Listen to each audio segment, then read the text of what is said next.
Hello, hello, hello, hello, everyone. Welcome to another episode of That One Piece Talk. My name is Larry. Lawrence, Lino, Sebastian. And this is That One Piece Talk, where we talk One Piece. Woo! Let's go. What's good, everybody? Hello, hello, hello. What a wonderful experience today will be. Let me get this out of the way. Today, we're diving right into the official release of the One Piece chapter 11-17. We will be reviewing, taking your calls, and engaging with your super chats. It's going to be a fun ride. As you can see, it's me and the twins today. Twins takeover plus Larry. Hey, the three L's. Yeah. The three L's. Yeah, the three L's, bro. Yeah, man. We make a circle. Not a square, a circle. A circle. Yeah, Seb decided to take off today. He don't like y'all, bro. Alright? Don't ever let him come back and say something different. Alright? I really don't like that. Thank you. But we got Marv in the building too. Thank you, Marv. Hosting another one. If you guys haven't supported us yet by liking the video, please like the video. If you wish to interact with people like us, we have a Discord. So if you haven't joined it yet, I would like for you to join it. So please do. Also, if you want to catch us on the go, you can catch us on Spotify and Apple Podcasts. Please leave 5 stars and a nice comment if you haven't. It helps us a lot. Also, we will read all your super chats organically. They will not go unread, and we apologize in advance if we don't get to them on time. If you want to send us mail, our P.O. box is in the video description below. Thank you for always supporting us. Also, my job today is going to take over Sebastian's job a little bit, right? So I'm going to be reading super chats. I'm going to be saying what's up to chat as well. That's going to be the whole shtick today because Seb's not here. But it's going to be a good show overall. If you've seen this this type of episode before with me and the twins, we go off, all right? Usually the twins go off, and I just sit here and watch if things get too spicy. But, yeah, so now we're going to say what's up to chat, and then we're going to get into the super chats. So let me change it up real quick. Actually, can y'all just say what's up to chat, bro? You got it? You got it on your phone? Yeah, I have. Yeah, let's start reading some names, bro. You sure you want me to do that? Yeah, bro. Or just start making up names. I'm going to assign each of y'all your own name. Yeah. What's going on, chat? Already, I can't even read that one name. Emanuel Musical? I got nothing. I don't know, man. Tosin 5? Mm-hmm. I'm just going to spell this one out. It's like Luvo? Let me see. Like Luvo? Luvo? Yeah. Shout out to Luvo. Luvo. Just call me Scott. Strad. Dempsey Roll. Dempsey Roll. Worst. Dempsey Roll. Yeah. McDad. McDad.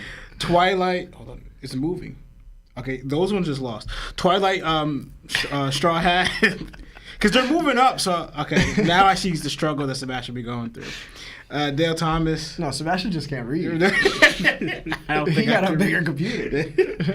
All right, they're moving really fast. That's a good thing. Yeah, because everyone's commenting. Yeah, so maybe we should just leave it. Yeah. Yeah. So y'all know who you are. Yeah. And welcome. That's crazy.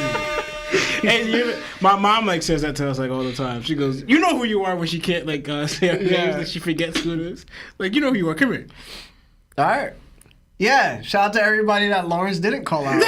You know what I'm saying? He didn't want to, you know? What I don't say don't want to. He started comments were going really fast. You treat the chat like you treat your kids, bro. That's wild. They don't exist, bro. One, for the first viewers, they're going to think this is real. Like, I have kids and I just be mistreating them, all right? First of all. Yeah, happy Father's Day, bro. Oh, my bad. I completely forgot. My bad, Lawrence. All right, anyway, let's get into the super chats before we start reading the chapter. So that's going to be today's agenda. We're going to literally get into the chapter. We're going to read some super chats. And I know people have been complaining that we just get too many super chats and they want to have us argue more and they want to have us talk about things further in detail. Yo, some of these super chats be really damn good, bro. Yeah. And we really sometimes want to spend more time on them, and we know you guys are here for the chapter. So what I'm going to do is I'm going to do super chats for like the first 10 minutes until like 6:20. I was reading military time.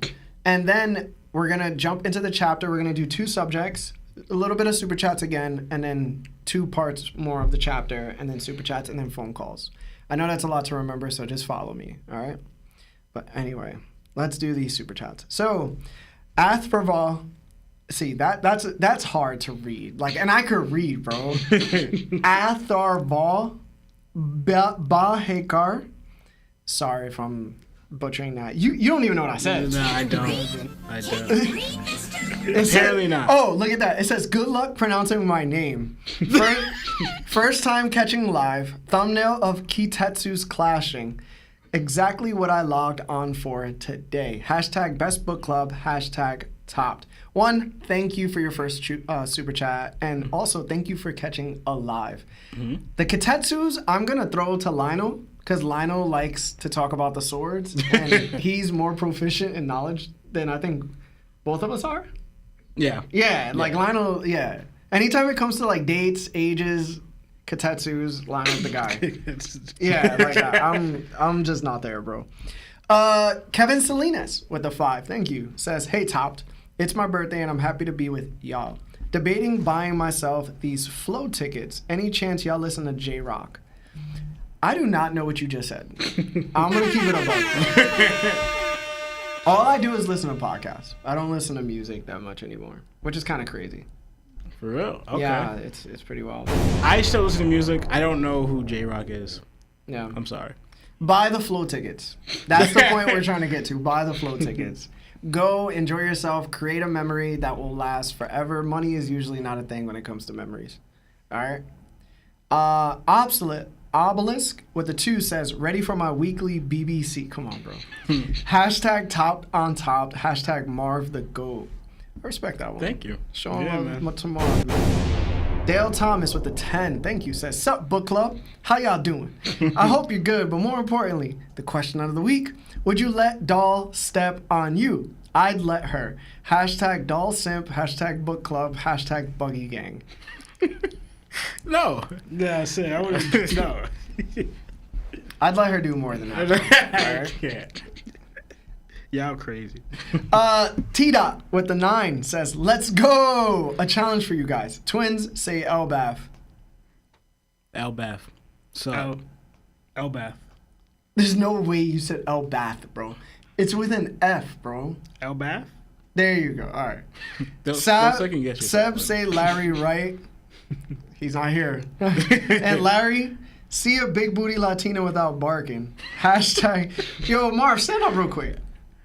I can't. Listen, man, Marv got cake, bro. Don't act like we don't see it, Marv. All right?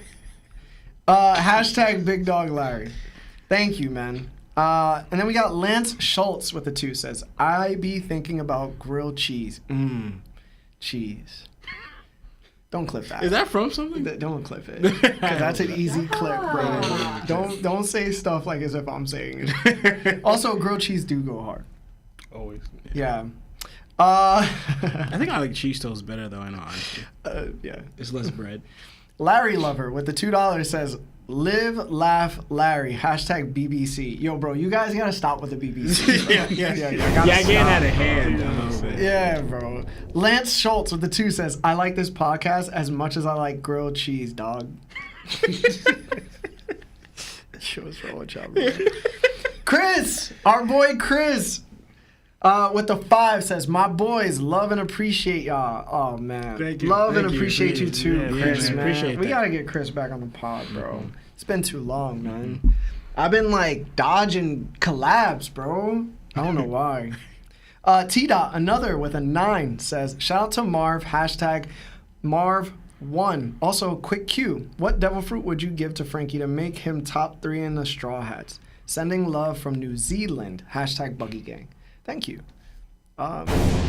Kids fruit. Yeah, I was thinking kids. I guess it's the same thing. I thought of bullets, but it's pretty much the same thing, right? Assimilation. That's a good one. Yeah, bullets or kids is actually. Yeah, it's either one of those two. Yeah. Orion Jacobson with the 5 says, this is Law's reading lessons. Maybe Larry could dust off those awards to help him out. Stop, bro. JL with the 50. Wow. His first time super chatting. Thank you so much for the 50. Says, much love. Couldn't find the like button. Hope this will do. Hashtag Larry is a W. Hashtag Law gives the best takes. Hashtag Lionel D Ghost. Hey, thank you, JL. That is a great super chat. Also, thank you for the large super chat. Yeah, appreciate you, dog. Mugiwara Waters has become a member for 10 months, 10 years.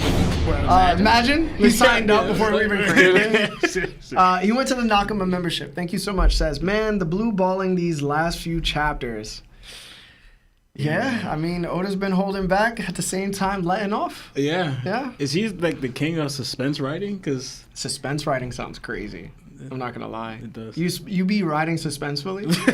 Like cliffhanger suspense, like leaving his readers in suspense and cliffhangers. I feel like he like mastered the game of that. Yeah, he's done it well. MJ with the 5 says Dragon's stocks are up. He went from to.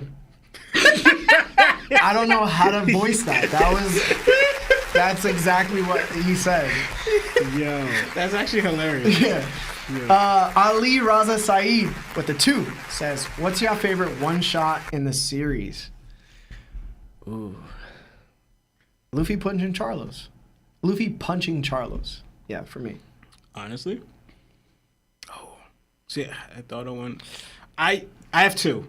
I have another one too, but the reason why is like I loved because when Luffy one-shotted Bellamy because Bellamy was looking down on Luffy. He deserved it so much, talking so much trash with her. Like, do you even know how to throw a punch? Like, all right, this guy needs to shut up. The first time, right? But also, I gotta say when Kaido one-shotted Luffy, because you were supposed to give one, Baka. I know, but I had 2. I couldn't because I was gonna choose the Kaido one first. But then you'll see later on why I actually even came to mind because I actually went around there recently, like today, and I saw it. And I was like, how much Bellamy deserved it? Because this dude was just straight. He was just straight fool, bro. Lionel? I mean, Lawrence just took my 2. Yo, that's what I was saying. Just he's give so one. greedy, yo. Yeah, he's so it's greedy. It's the yogurt all over again. Wow. One, you're trying to copy me. That's because there's more than those 3 one-shots. I'm actually trying to think. So who else got one-shot in One Piece? Who else got one-shot in One Piece? That's a good Luffy one. actually has a decent amount. But that's actually pretty good because I can't say, Frankie versus that Vice Admiral. I'm not saying Yo, that was not great. good. That was a good one. That's the one I should have chose because it's a Vice Admiral. All right, let's continue on. Sava Popov with the 280 says, first super, hashtag top, hashtag longtime viewer. Thank you so much, man. Thank you. Shadow with the 5 says, just waiting on Larry to instigate an argument between the twins and then retreat to the shadows with an evil grin. LOL. I might do that. Abraham Addis with the 2 says, who would y'all say are top 5 in play right now, no Gorosei? top 5 right now. Yeah, just no Gorosei. Just name 2 and then I'll name 1. So. Oh, Shanks. And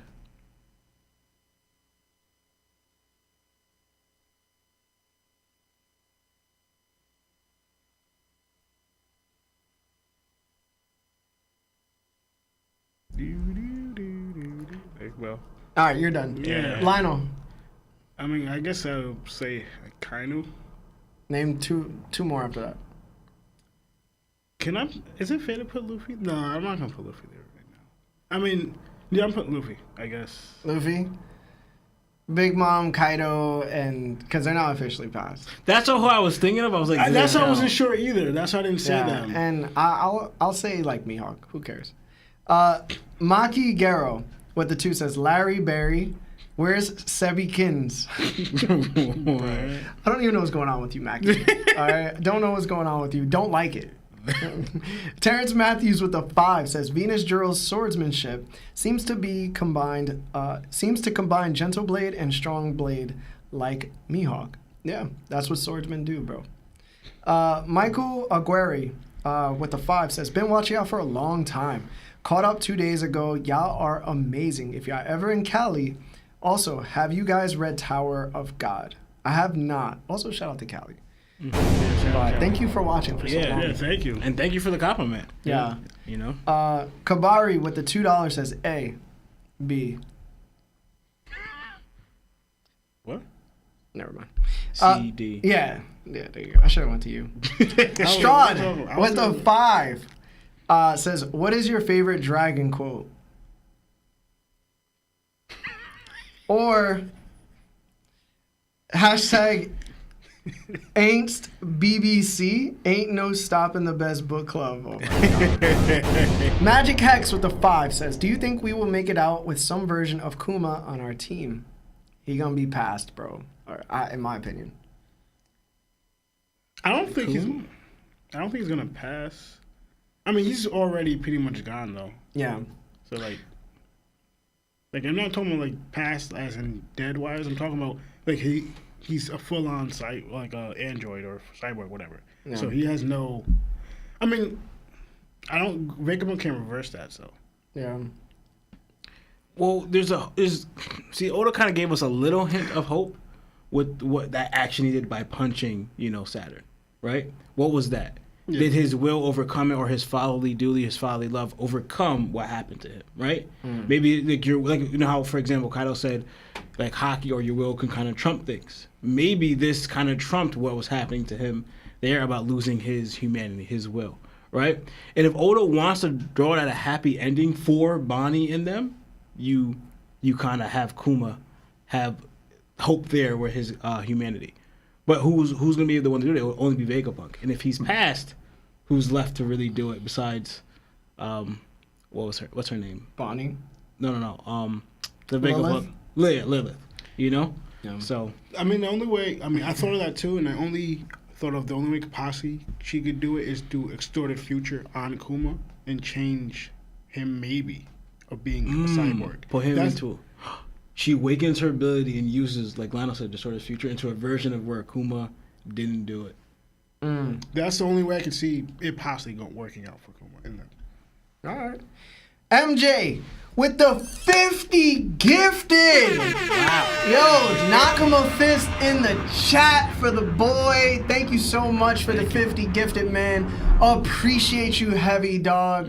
Thank you. Everybody, please throw up the knock him a fist for everybody that has received one from the man, MJ.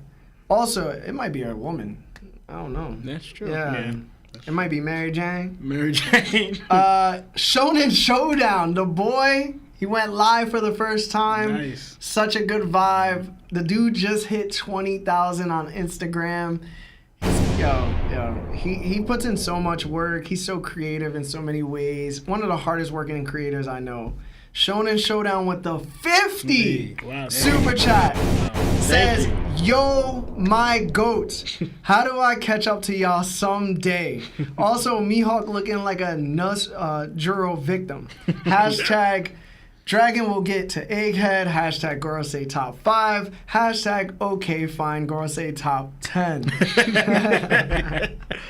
You know what it is? We're going to have a lot to talk about in, I think, that specific section. Yeah.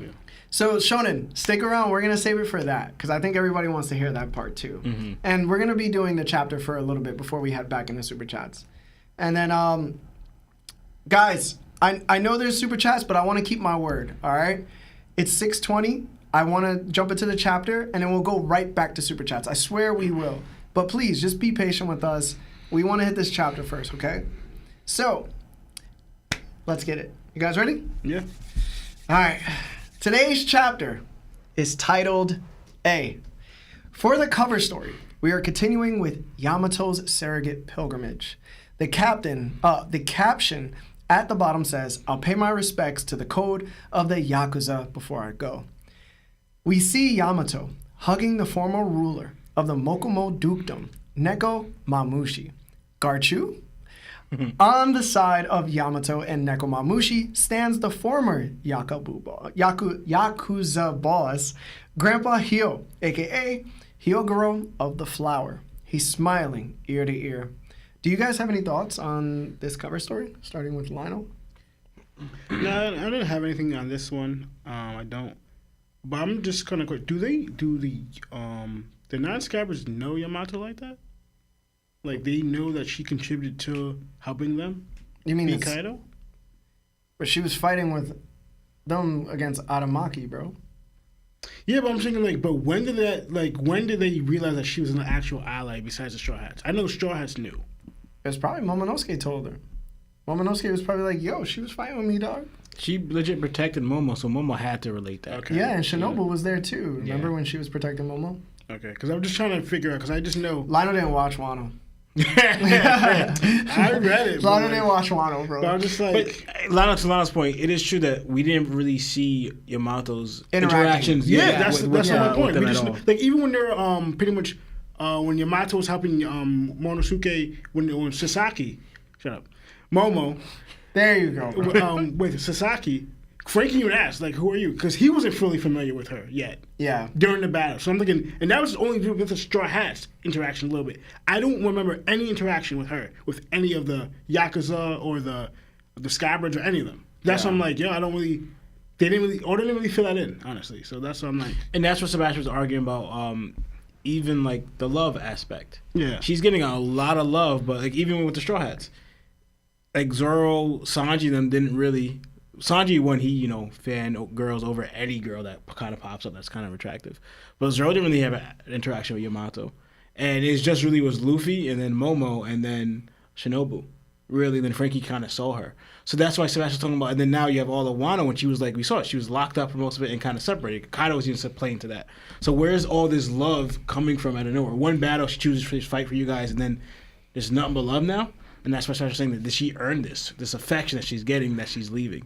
No, that makes sense. I mean, I could kind of see it though, because like the fact that this has been going on for 20 years and that they finally are free, like they don't care. For long as she contributed and helped them beat Kaido, the big bad that seemed impossible to beat, and now they're like right now they're all of them are happy or rejoicing. It's just like for those long 20 years, and I'm not saying Yamato deserve it, but I can kind of see why they're like they don't care because they're just free. Yeah. Like like they're not. Nobody's, eating not. the kids anymore. Nobody's starving. Nobody's in poverty or all this stuff anymore. And Yamato contributes to that. Yeah. So that's what I'm like. But I just know they're like he's happy to see her. It's like because you're acting like them two had a relationship or history. That's what I'm getting, but they don't. Like they just know each other through battle, and that's if they even interact with each other. Yeah. So that's why I'm only questioning. Lionel tired of Yamato already, too, bro. I'm just saying, man. Lionel, like, she ain't earned any of this, bro. That's really what he's saying. I didn't bro. say that, bro. He's like, yo, how's she earning all this respect? And that's what plays into. To this one is not how I put it is just going into like their most of like their personality, right? Because we already know that most of the mink they're kind of affectionate people because they're they're based off animals. That's true. Like they Gardechu they're always hugging and stuff like that. So they're affectionate people. And Yamato kind of showed early on that she's kind of like that as well. She's an affectionate person. She saw Luffy, she saw Momo was really kind of to hug them, and then she's showing that. So then this one is showing more playing out to their personality, more to like how they affected their lives because you have two affectionate people saying goodbye to each other. So you're gonna get something that looks more than it is. You have anything, though? No. To me, I'm just curious how this is gonna go because we think something's gonna happen with Wano, right, and involving Yamato. But keep saying before I go, and then how like she's leaving. But we all know like we finding out there's an old issue up here, and then also our theory is like Blackbeard's gonna come here. I wonder how it's gonna play. Like right before she leaves, is it gonna happen? Where Blackbeard's gonna come and try to do this, or it's gonna be in the middle of her travels. Like I'm just curious to how, because if it's just a cover story of her leaving, I like we kind of want more than that, Like I don't want just a cover story of seeing her traveling to island and then she leaves. That's it, They never said she was leaving though. I know, but it's just before I go. Yeah, this is to go and travel through Wano. I know that goes into my theory about your theory, she's leaving Wano itself. Okay. Yeah. All right. Yeah. The Yamato cover story continues to be the least interesting cover story in all of One Piece history. I was really hyped with the first cover story, like starting this off by a lot, but now it's just whatever for me. Here's a thought. 𝐻𝐿, the former Yakuza boss, He was the former Yaku boss, right? Yep. Then Denjiro took over during Orochi's reign. Momonosuke is now the shogun, and we've never had confirmation that Denjiro stepped down from being the Yakuza boss. But imagine if he did become like a scabbard fully, and Nekomamushi, my favorite, probably mink in the Mokumo Dukedom, happened to become the current Yakuza boss. Because he's no longer at Mokumo, right? And he's chilling, being he's in the Yakuza, you know, wherever they are. And I don't know, I feel like that's something that Oda didn't tell us about. It's kind of like maybe this just happened off panel. Yeah. So that's pretty cool. I can see that. It fits him. Also, he's smoking the Zaza, and like he mad comfortable. You know what I'm saying? Like he was the same dude that like he had more importance than Inuyasha. Like he was at Sphinx Island talking to Marco. You know what I'm saying? Like he was also the ruler of the night. He's like 17 feet tall. That cat is my dog. You know what I'm saying? Like I chill with him, bro. I literally would chill with him. But anyway, let's go to the next part of the chapter. And then after this part, we'll get to the super chats. All right? So the chapter opens up with us on Hachinosu. It is known as Pirate Island or Beehive, depending on your translation. Random pirates discuss Vegapunk's broadcast about the previous world underwater. They assume there's a treasure to be had, perhaps even a city of gold. They've heard of ships going underwater, but they're afraid because of the Sea Kings. They want to become friends with a mermaid. We then head to the Grand Line, where we see some familiar faces. Mont Blanc Cricket and the Saruyama Alliance. They think it's time they dive to search for treasure again. We then head to Navy G5 Hospital. We get to see Habari, Prince Gruss, Helmeppo, Kujaku, and Koby. Habari mentions that Vegapunk's broadcast has a lot to take in. Koby wonders if he'll pass out from all this information. Kujaku mentions that X-Drake is recovering well, but wants to be left alone. Koby tells Prince Gruss that this leads to something dangerous, and Gruss agrees. Kujaku says to them both that that's where they come in.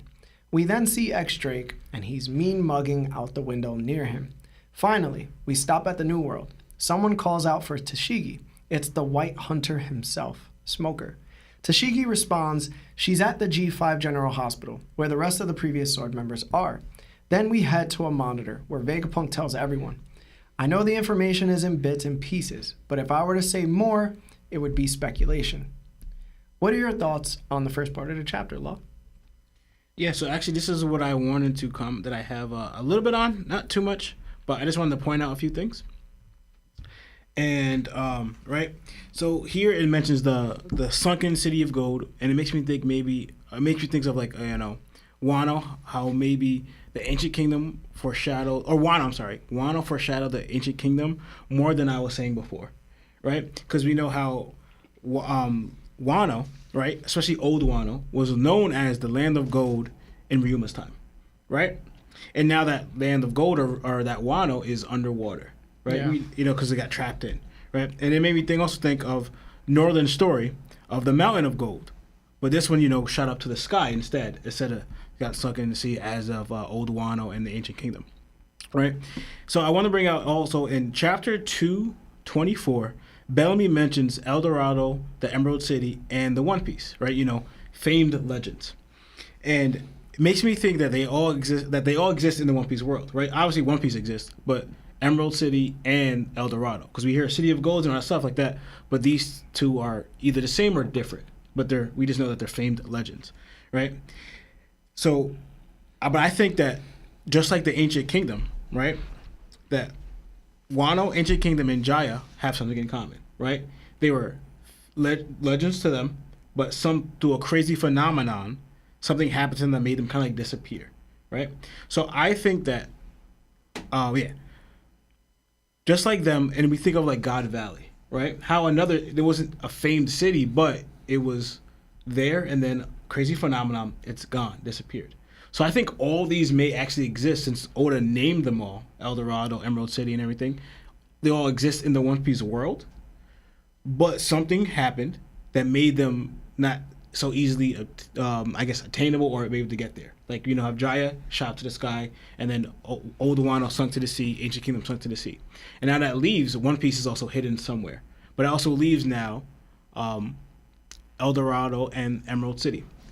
One Piece world, always something's happening and going crazy, whatever. So I think all of these things existed in One Piece world, and Oda's going to reveal to us later on, since he named them there. And I don't know if they have the ties with the Ancient Kingdom or whatever, because we're also getting new stuff about the Lunarians and all this other stuff, Shandorians. So I wonder he's going to introduce these things later on, and we're going to find out, like, what Vegapunk's revealing, that these things were here and then they were gone through either world government erasing them or something happened through a crazy phenomenon where they're not there. So I just wanted to point that out. Like, they all kind of have something in common, that they're famed legends, and then boom, they're gone, or you can't find them. And other than that, I didn't have much here,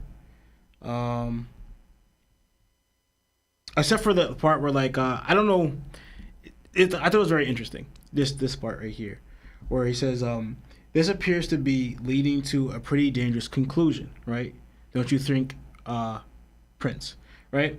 And then, you know, the comments are like, that's where we step in. But we know where that is Sword, right? And how Sword is different from the Marines. That they're exactly the Marines, but they're not the Marines. Like, they don't follow exactly under the Marine code. So this right here plays into the time where they're sort of in, like, this gray area, that they're able to act outside the law or whatever. But we all know that the Sword is supposed to be like the good guys, you know? But it plays into, because with the information you're getting, it's kind of leading towards that the world government is Vegapunk's revealing to the world that the world government is not the good guys, you know?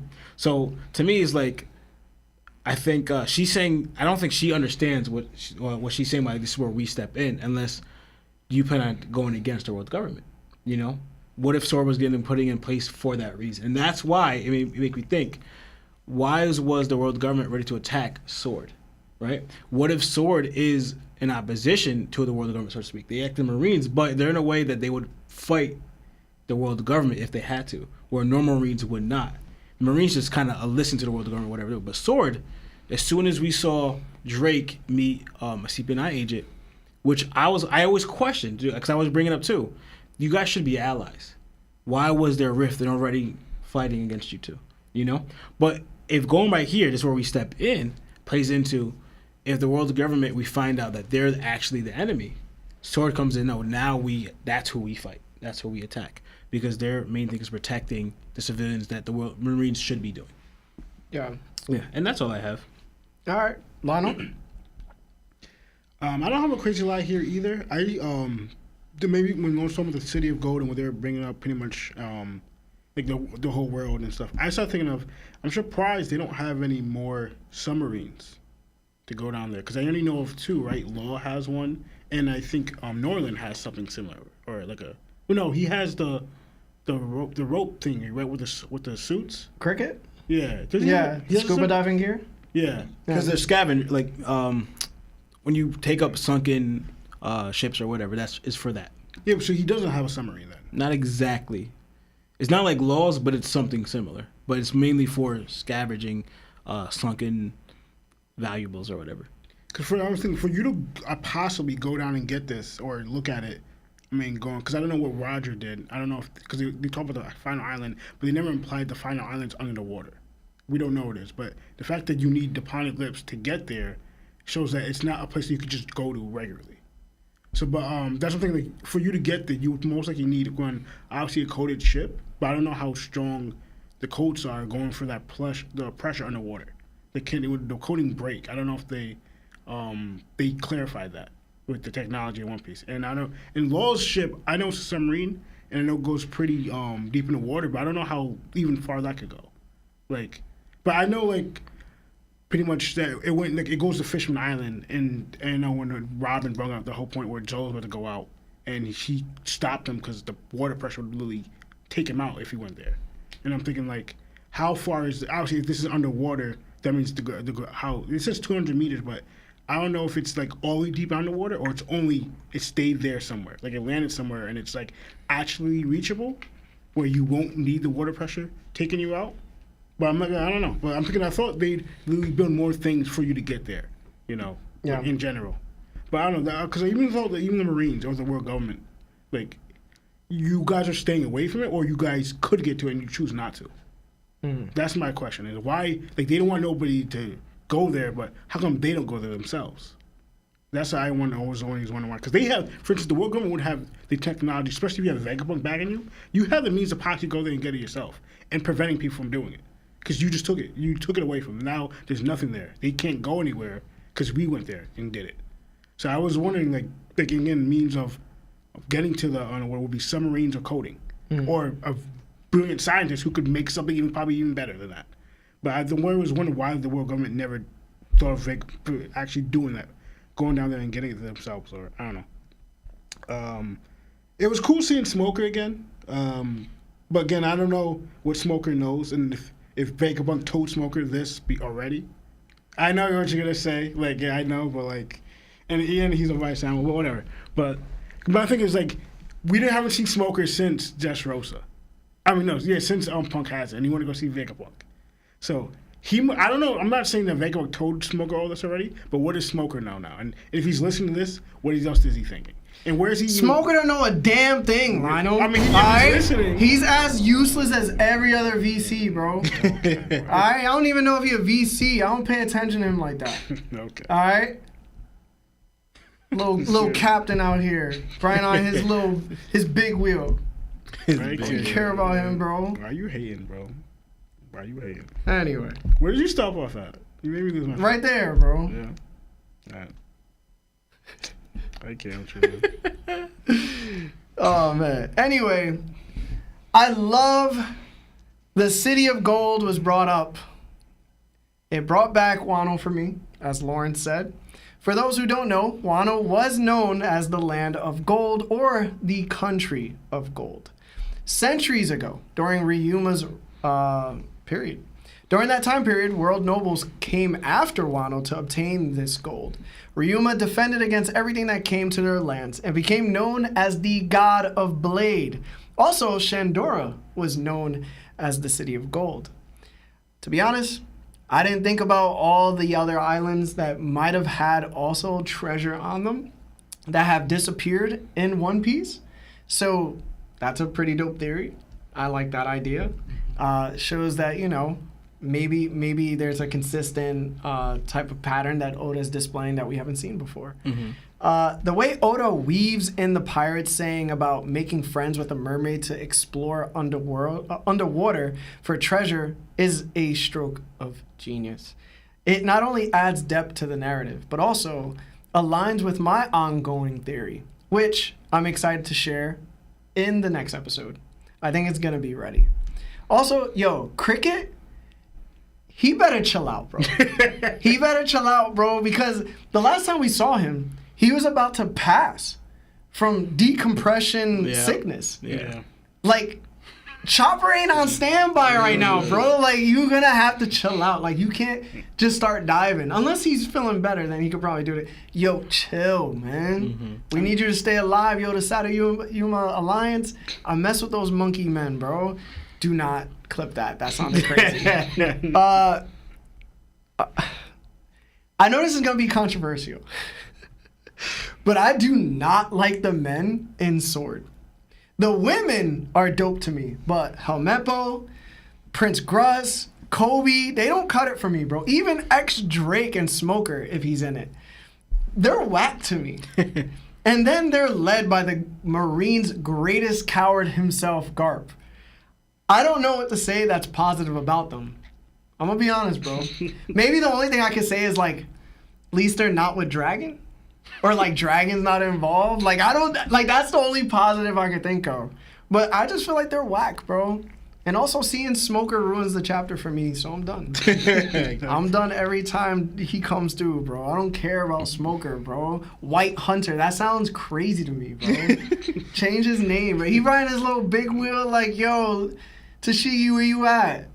Insecure, bro. She cheating. So just she cheating, bro. Just let it go. It's not even his girl. We know. It's somebody else's girl. No, he has. He not his. He doesn't. Somebody else's girl, bro. He is his girl, man. He rents his girl out, bro. All right, I'm done. Wow. That sounds crazy. Yeah, man, that's All right. Just cut my mic off. Damn, I really want to go to the next part of the chapter, but we got some super chats, and this one is what everybody's waiting for, I'm pretty sure. So let's do some super chats real quick, and then we'll go back. How about that? How about that? Come outside. All right. Joseph L. with the 10. First super chat, by the way. So, arigato. Thank you. The Mo is referring to Mo Money, Mo Problems, which was released by P. Diddy in July 1997. The One Piece manga debuted in July 1997. Then this adds on to the theory that the D stands for Diddy. I absolutely love it. I love this. So you're saying First super chat. So his name is Monkey Diddy Luffy? Yo, it makes sense to me. Diddy Kong. Diddy Kong. Monkey. I love this, bro. This is Donkey so Kong. funny. All right. Anyway, Bob Johns. You got 2 first names, bro. With the 20 says, feels super good to be back. Sorry, I've been gone for so long. Had lost a lot of people and messed up my mental and physical health. But I found someone in my life that is making me happy. Glad to be back here in this great community. Thank you for being here with us. Yeah, Right. We are extremely, extremely sorry for all your loss. Yes. And sometimes that one person could be you that makes you feel better, or it could be somebody else that gives you strength to feel better. So, listen, man, God works in wonderful ways, man. So, blessings to you, man. I'm glad you found somebody that can hold you down, brother. Yeah. Seriously. And you still got 2 first names. Wonder which one they call you. No, I'm joking. John, when she's like mad at him or he's mad at him. Kirby with the 5 says, hey, Nakama, happy Monday. Was wondering, 1v1 Crocodile versus Kid Gara. Who you got? Hashtag Marv is imaginary. Hashtag Larry be tweaking. Yo, I do. Hashtag Twins CGI. Hashtag Marv is emu. Marv got 2 hashtags. I'm kind of jealous. Also, Crocodile. Crocodile over Gara. Kid Gara any day, bro. Yeah. Word. 100%. Yeah, word. Seriously. All right. Yeah. Moving on. Naib Tobar. I feel like I just cursed in another language. With the 20 says, if Brook keeps his devil fruit powers, will he see all of his crewmates pass from age or whatnot again? I feel like he might pass, although he's already passed. Yo ho ho. All right, good joke. Maybe loses his power? Maybe everyone does. Love y'all. Yeah, you went down the rabbit hole, bro. It'd be kind of sad if Brook couldn't meet his end with his current crew. Yeah. I don't know how I would feel seeing Brook play like Bink Sake as across these tombstones that he's next to. I don't know if I would like that. I would like for Brook to pass as well. I mean, I thought 2 things would be. I mean, I always thought like Brook is gonna just see all generations and stuff, but I think it's too much. But I also think of. Because we think of old age and like, you know, your skin deteriorates, whatever. But they also brought up lifespans in One Piece. As in, like, there's a certain lifespan you're going to live, then you're gone. So just like, because Big Mom takes away certain lifespans from certain people, and Pedro was one of them. Like, he was going to pass already. And because we know Brook can't really get sick. Like, unless he gets a bone deteriorating type of illness. Like Yo, osteoporosis, bro. It exists. But, what? It's a bone disease. I mean, but then again, how does it go through? Like, how does it happen? Like, because he has no blood or anything. Yeah, it'd be crazy if, like, the whole time Brook didn't know he was siphoning off the Straw Hat's lifespans to stay alive. Because that's what his devil fruit's drawback was. That would be crazy. That's kind of dark. Slowly taking their life away. And that's what Slowly taking their life away. And that's what actually really kills the last crew. Yeah, He had that that's what ability. happened with the last crew. He It just took didn't all know their it. lifespans to bring him back. He just didn't That's know terrible. it. Yeah, That is- bro. Oh my gosh. That's dark. That is really dark. That's why when we first saw him, he was by himself. And he was probably deteriorating. Low key. That's why his skin disappeared. It's just bones now. Yeah. Even with his ability. Did his hair grow larger? What was time skip? Because if so, bro, it might bring true, bro. All right. Anyway, that got dark. Maki with the 2 says, will hybrid Warkery be stronger than Kaido? Absolutely not. I'll just answer that for us. Okay. Yeah. Agreed? Yeah. Yeah. All right. Cheesy Wombat became a Yonko member for 6 months. Thank you so much, Cheesy. Says simply, #bang bang buggy gang. Love you guys. I can't express that enough. Thank you. Thank you. Much love to you. Appreciate that. Love you Appreciate too, it. well. Off-brand with the 5 says, who wins this fight? The Don Creek Pirates versus Cricket and the Alliance Pirates. And who got the bigger bounty? Y'all the best. Bucky for Pirate Gang. Listen, bro. Don Creek was out there in that ocean that Mont Blanc Cricket and Sadayama's alliance was at, bro. Biggest fleet. I'm pretty sure he had the biggest bounty at the time, too. I'm picking Don Creek, bro. What alliance you talking about? The 2 monkey men. Oh. Honestly, Don Creek, bro. Y'all need to respect the boy. cause I'm replaying that little skirmish he had with Sanji. Yeah, y'all don't respect them, bro. Y'all not But thinking Don Creek. If bro. it's just them 3, like See, Cricket yeah, and his 2 the monkeys, crew's losing. Yeah, but- their crew's losing hard. No, because like they're also the strongest one is gonna be Cricket. Yeah. You know, because he also was a pirate beforehand. Y'all forgetting Jin on a crew too, bro. That's what I'm thinking. Like they're Yeah, not that's gonna be what able I'm to. saying. Yeah. But then also you forget, like, when he was facing Sanji, was he also sick from Yeah. the compression thing? And he wasn't doing that bad against Sanji. Yeah, he wasn't, and he was in that weakened condition. I don't That's care. why. That's what I was saying. That's what I think. Cricket beats Don Creek 1-on-1. Yeah, me too. Yeah. Cap. Cap. All right, Project Iceman with the 2 says, y'all hilarious with the dragon super chats. LMAO. Yeah. Fort Sachs with the 2 says, does Zoro spare or clip Mihawk? Does he keep Yoru? He's not keeping your. He's not gonna take the Mihawk sword. Yeah, he's not gonna taking take it. it. There's no point. The boys, Life with Anime podcast. My boys, Preston and extended family man Joe. No, I'm joking. With the 10 says, hope y'all boys are good. How's Seb on the thumbnail, but ain't pull up for the pod? I don't want no Zoro slander. We up. Sanji could never. Shonen just a pure hater. Oda did us dirty. Glad Seb ain't here. Damn. Oh wow. One, bro, Seb, people like how he looks, bro. Thumbnail works, regardless if he's here or not. And just to turn, I understand, like, he was, hyping up Zoro for this, but if you really think about it, Zoro and Sanji did like the same exact thing. They blocked his attack. You know what I'm saying? We gonna get there. We gonna get there. Thank you, boys. Chef X with the 10 says, did you guys think that the anime should stop the recaps and go over cover stories? #BBC don't stop. Love you guys. Be safe. We've been saying the cover stories should be yes, adapted. definitely. Yeah. The only thing I understand is the dialogue, because we don't know what people are saying to each other. Like, It's alright, bro. Make it up, bro. You could you could make ask some- Oda this. Yeah. What does cover story say? Yeah. That's 100%. it. And then make it like 20 seconds long, bro. Yeah. Level 001 with the 5 says, I think we all want to see Luffy. Hold on, my bad. I think we all want to see Doffy get out of Impel Down. If it were to happen, do y'all think he'd try to get Bullet out? #Foxy over Buggy. Bullet canon, but like the things in the movie are not canon. Yeah. So we don't know where Bullet at. yeah. You know what I'm saying? So I doubt it. Yeah. Going Mary with the 5 says, yo, boys, glad to see you live. Settling into a new gig as a bakery clerk. Where my muffins? My bad. Nice to have the pod to lock in and pack some muffins. Pack some muffins. I didn't even see that there was muffins at the bottom.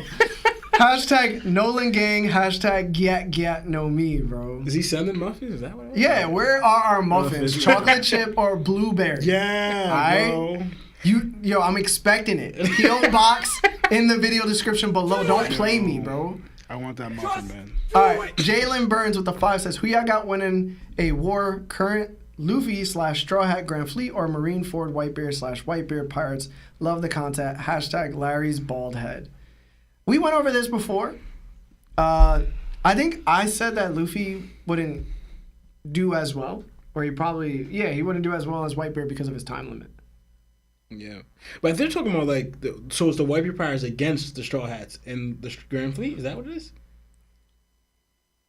Like, it's a battle between the Whitebeard Pirates at the Marineford War against... I'm still going Whitebeard Pirates, bro. I don't think Luffy beats Whitebeard right now. In that condition, yeah, I say Luffy got it. In that condition. I'm going to keep it a buck, no. In that Whitebeard's condition, he can't really do anything. Yo. He still took out Akainu. Exactly. I mean, Luffy. Sorry, stop. He's bugging. Yo, you was bugging like this 2 episodes ago. I'm not bugging. This dude, we moving past he took on Kaido. He took on Kaido. We moving past it, bro. MJ with the 2. Yo, MJ, you've been going off. Thank you. Says hashtag Don Krieg for Yonko. What? All right, guys, we're gonna do 2 more super chats and then we're gonna go back into the chapter. Okay. Mahmoud Faroud with the 10 says, if I was Vegapunk, I would know that the Gorosei are scared of the secret behind D, and I would store a backup snail to continue the original message. Listen, bro, you got the know me, bro. Apparently, Vegapunk doesn't. Swift Gigs with the 2 says, the Garp slander needs to stop, Larry. He's an OG. OG coward. I'll be supporting the wrong people, bro. I gotta do these next 2. I'm so sorry. MJ with the 20 says, I gotta leave early tonight since it's 1 a.m. and I wake up at 4 a.m. for work. So here's another 50. Also, I better hear Broker on a call tomorrow when I rewatch at work. By the way, I'm a man and greetings from Croatia. Hashtag Seb Purseboy. One, I want to say thank you for staying up for so long. Yeah, thank you. Oh, man. To know you got work at 4 a.m. in 3 hours, that's kind of crazy to me. Yeah, man. Appreciate it. I hope Croatia got some good food. I've never tried it. And also, he sent another 50 gifted memberships. Thank you so much. Thank you so much. Yo, MJ going crazy with the gifted memberships. So everybody, please throw your Nakama fists up for the boy. Thank you so much, MJ. We appreciate you, man. Mm-hmm. Guys, I know there's more super chats. I'm gonna get back to them, but let's answer some of these chapter questions. All right. So we now head back to Egghead. Nami notices the barrier that once confined them is now coming down. Usopp, Chopper, and Lilith notice that their clouds have also stopped extending. Lilith hears battleships under them. Brook is done loading up the cola barrels for their coup to burst. Nami reaches out to Jinbei for his location. Jinbei tells her that he and Zoro are almost there but are on the heels of a mysterious monster. Zoro's face is sickened. Nami scolds them for heading elsewhere, but Jinbei reports he's not. The monster is actually headed towards the Sunny. We then see St. Ethan Venus Juro, prepared to cut the Sunny. Everyone on the ship has their eyeballs pop out from being frightened of him. They notice it's an elder. Jinbei loads up his fishman karate and throws Zoro forward. Zoro readies his Nitoryu. St. Ethan glimpses Zoro. Zoro does Rashomon, and they both clash. Conqueror's haki is leaking out. They're both straining. Zoro perceives St. Ethan's sword as a kitetsu. They both push each other back from their collision. Jinbei catches Zoro from his descent. Nami shouts out to them. Zoro tells her to jump off. They'll pursue behind. So, do it now while you can. What did you think about the chapter, Lionel? I mean, not the chapter, but this part of the chapter. A couple of things. Honestly, I'm trying to figure out, he's not this big, is he? It was just Nah, he's that big, bro. Nah, bro, that's he's huge, crazy, bro. He's huge, bro. Yo, I was like, I don't know. I know he's in the air, and I know Oda likes to play in different angles and make people bigger than they are, but I was like, this dude is huge. Like, because you see how Jimmy's running behind him. You see the ship. I'm like, he's almost bigger than the ship, honestly. Yeah, he's huge, bro. Bro, I was like, yo, this is crazy. You got to recognize that, because obviously they're normal size normally. Yeah. But all of them, when they changed this transformation, they grew in size tremendously. Yeah. So they all became huge. Yeah, they became really big. Pause. All right, so pretty much, I was like, I always love when they do the whole like, when Zoro gets thrown or like with those type of things, and he does like Yeah, he did it with Columbus. Yeah. On Dressrosa to cut Pika. Yeah, and I always think like when they do that, when Sanji does it with his leg, or he asks Usopp to give him a jump, whatever. But like, you know what it is? It's like they do team combos. Yeah. I love the team combos in the straws, and I feel like we don't get that enough. But we used to get it in pre-time skip all the time. Yeah, all the time, bro. Yeah. I haven't seen it in a minute, and I missed those. That's weird. Or Lumbus, not Columbus. Or Lumbus. My bad, guys. Yeah, Columbus would be biting. I was telling Lawrence a little bit, like, it was cool, but I feel like, because again, this is a hockey clash, and King's Edition both leaked out. Mm-hmm. But I thought it'd be more of an impact though, because for instance, I know there's how many people there, but like we've seen Luffy can do Conqueror's Clash with multiple people, and they always showed a big showing, like a flashy, like with _ʍ with Doflamingo. It looked so powerful. And, like, you say Oda ain't really going all out for Zoro right now. No, I'm kind of. Honestly, I'm not gonna lie. I'm not. I expected more of I expected people to do this, and like again, they didn't even say a Conqueror's like Clash. Nobody said it. Like Ethan didn't mention Zoro had Conquerors, or Zoro didn't mention him. They had Conquerors, nor Jinbei. Like, nobody did. But we know there's leakage here. Yeah. And we didn't see people's reaction. Usually we get that as well. So that's why I'm just like even when Doflamingo and Luffy clashed, like Law mentioned that even Law got rolled a little bit. Like, I mean, there's really nobody around though. What? Except the Straw Hats. Yeah, on the ship. Yeah. You think Chopper should have passed out? Like, no, not passed out, but like had a reaction or something. Oh, okay. Like had to like get pushed back. Like it's like these shows something. Not like I don't know. Like I get what you're saying though. But because I'm thinking this is Zoro's first Conqueror's Clash. Yeah. So I expected it to be great, and it wasn't like I'm like it just happened. That's I'm like I don't know because like I get you. I don't know like because it was really dope when we saw Zoro first waken as Conquerors. So but we never had a Conqueror's Clash. So that's what I'm thinking. Nick, I expected not the same hype because we already know, but I thought it was gonna be dope. I expected, and plus I wondered who was it gonna be. Mihawk. What other Conqueror is going to have a Zoro Conqueror's Clash? Like, I'm not saying split the sky. I'm not saying all that yet. I would have loved it if it split the sky. It would have been cool, but Zoro's not there yet. He just got it. Like, he just awakened his... He needs a lot more time to grow. Like, Luffy awakened. He didn't do... like, for instance, Luffy's first Conqueror's Clash was against _ʍ. And he got training. He didn't split the sky. You trying to tell me? Yo, I feel you. I know. Yeah. I'm not disagreeing. Now, with the Keketsu, I didn't acknowledge they both said it. Yeah. It wasn't just Zoro saying it. They both nodded that they both had a Ketsu blade. Mm-hmm. And I was thinking, again, this confirming, and it's weird that I looked at Wikipedia. They don't confirm Ethan with Conquerors. They don't. Mm-hmm. Or Keketsu at all. But this, in a way, this is kind of confirming it because Zoro just said it's a Keketsu. And we already know the three. Zoro has one, and the other one's in Wano. Mm-hmm. The only logical one would be the 12th, Supreme one, and this would clearly show that he has it. I don't know why Wikipedia didn't clarify that, like saying that he actually has. I guess they need more confirmation, but they really just say Ketsu. There's no other name besides those three with that have that type of name. This has to be the 12th one, the 12 Supreme Blades. So like, and again, it wasn't mine. It wasn't mine. Somebody said a while back, and I questioned it first, but the more I started looking at it, yes. But I do acknowledge this, though. I do say this, and I'm not saying it is because I brought up to Lawrence.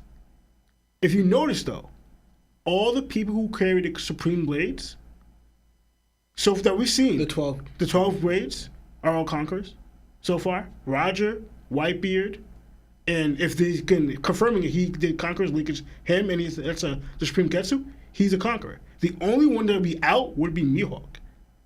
I'm not saying I'm not saying that's bad. I'm not saying that Mihawk is the only one. Like that, Oda might be implying that Mihawk might be a Conqueror. I get you. Because I'm not going negative. He's the only one. I wasn't doing that. That would look so bad on Mihawk. Yo, it would, bro. Wait, it also look good. The fact it takes Conquerors to use it, but you have one yourself and you're not. But you kind of need to be one. Shout out to Mihawk. So I'm like, again, Oda might implying that he might be a Conqueror. Hopefully, we're expecting it. But I'm just saying, there's hope. It's either he's not or he's. Because I don't believe Garp is, that Mihawk is showing that he's the exception like Garp. There's only two people in the world that could all right, we're not conquerors, but we could bang with them. our hockey is there, even though we're not. Yeah. Hold on one second. MJ with another 50 What? gifted membership. MJ going up. Go to sleep. Go to sleep. Go to sleep. Thank you so much. You got work. You're going to work. Yo, he gotta be like, you gotta be young. So like, if you're running on like full work days, like 2 hours of sleep, Man. you gotta be young, bro. It's either that or he on like pure Viagra, bro. Viagra. He That just, is energy drink. just bricked, bro, consistently. Why? Thank you, everybody. I can't see if you're throwing fists in the chat, but please throw some fists for MJ. Thank you so much, MJ, again for the 50. Guys, we will go back to super chats. I just wanted to call that out real quick because I seen it. All right. I'm almost done. I just gotta say, but I do notice that Zoro felt the imminent danger already. Like, soon as he felt it a little bit, but as soon as he clashed with Ethan and got flown back, both of them did. I don't know where Ethan went, but you see Zoro like immediately, like urgency, like get out of here now. Like, you guys have to leave now. Like he felt how dangerous this man is, and I wonder if Zoro knows if that's the 12 Supreme. Like, I don't know if Zoro knows the list. I don't know if he knows. I know he knows the Ketsu, but I don't know if he knows like that's a 12 one. And I always question how powerful and how dangerous is the 12 one, because they said Emma, right, is it's similar to a cursed blade. It gives off the aura or like some type of like feel of a cursed blade, but it's not. But it's only a 21. Again, the guy said it could be his rank could be raised, and we were assuming that means like it could be part of the 12, making it 13. But we never got the aura of, because we saw a little bit when Zoro first got this blade, you know, and like that guy was impressed with what Zoro did. But what a 12 one would be like how like the aura from that blade, and we already know like swords have their own like will, and Zoro like when he got Shishui, he was just like, yo, this, I still got attainment. Like how when he did a slash and took over, or like how he felt Emma already. So I wonder Zoro's reaction, like, or how powerful that blade's gonna be. Because again, the 12 is supposed to be the strongest blades. You know, like their aura or that feel of pretty much of their own will of a blade must be a lot stronger than others. And I give impressive that people are able to wield these and conquer those blades. Like, you know, master these blades. So I'm just wondering like how that blade's gonna be. But yeah. That's where you left off at, right? But that's what I have now. But yeah. All right. Law? Yeah, so honestly, I do like some of the teamwork when they collab together, but I actually do not like it in these situations where, in a way, where Zoro's being used in them. Because to me, it's like, use your ability to get there, you know? Because I view it in a way. How I view it is like, I kind of view it as like a lack of your capability to do it, to get there. Like, for example, I understand it, and this is just me. When Zoro was thrown to cut Pika, it bothered me. I was like, you should be able to get there and cut him. How? I don't know. I just have the leg straight to me. Dash that. You think he just gappos him? Because, like, you know how Sanji and Luffy could kind of get there. They don't need someone to throw them. So I'm like... That's different, though. You can't compare. You can't say Luffy would get there. I'm not. I'm just saying... Luffy literally goes into Gear 4 to fly. Yeah, and he can stretch and pull himself. Sanji learned Geppo. But I'm telling you, the case in point is that Zoro doesn't have a way. Like, Luffy and Sanji can think of a way. So to me, I just view... How I see it is that you're lacking for Zoro. Bro, what are you talking about? That's how I see it, bro. I was like, I see that he's lacking. So when I saw this one, I was like, you can't... Because, like, for example, we saw...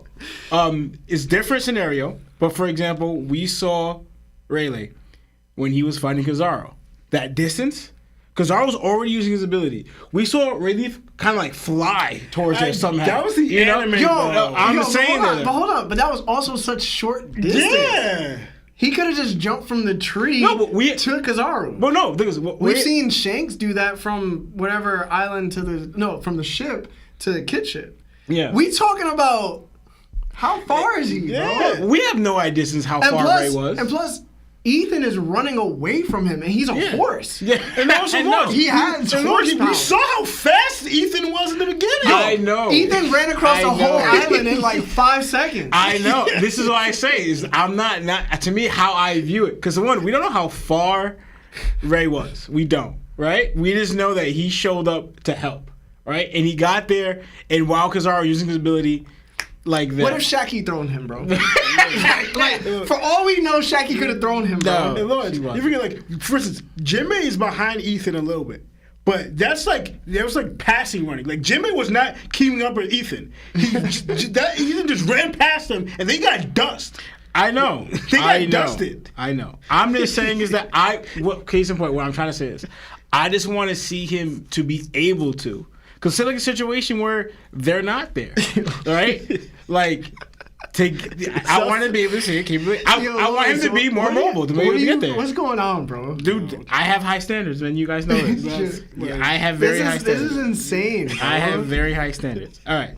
To me, it's like, I want to see. You might as well just put him as the Pirate King. Like, who are you talking about? All right. And so I want to also address, right? I thought it was very interesting because I wanted to compare it. It said, because this is Jinbei speaking. His presence is truly overwhelming, right? So I wanted to go into like... He said that about Nami. Huh? All right, but that was like... He said it about Nami. You can't like, add... Jinbei doesn't know. Okay, but yeah.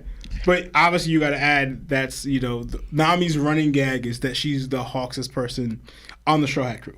She could be Dynamite. Yeah, I mean, some people believe she could be queen. I think there's some people that she would not fit into the running gag with her because they're not gonna play to her game. Mostly, obviously, the Straw Hats are not gonna. They don't want to harm Nami, so they allow her to beat them up. So like, but in through that gag, Nami's the strongest. But the reason I'm comparing it here is because I actually drew it to a part where Jinbei said there's something very similar when he sends Shanks his hockey. Right? On Wano. He says, like, monstrous display of hockey right here. Because I remember one translation, I think, mentioned overwhelming too. So I wanted to find it in the official translation to see what it said, but it said monstrous instead of overwhelming.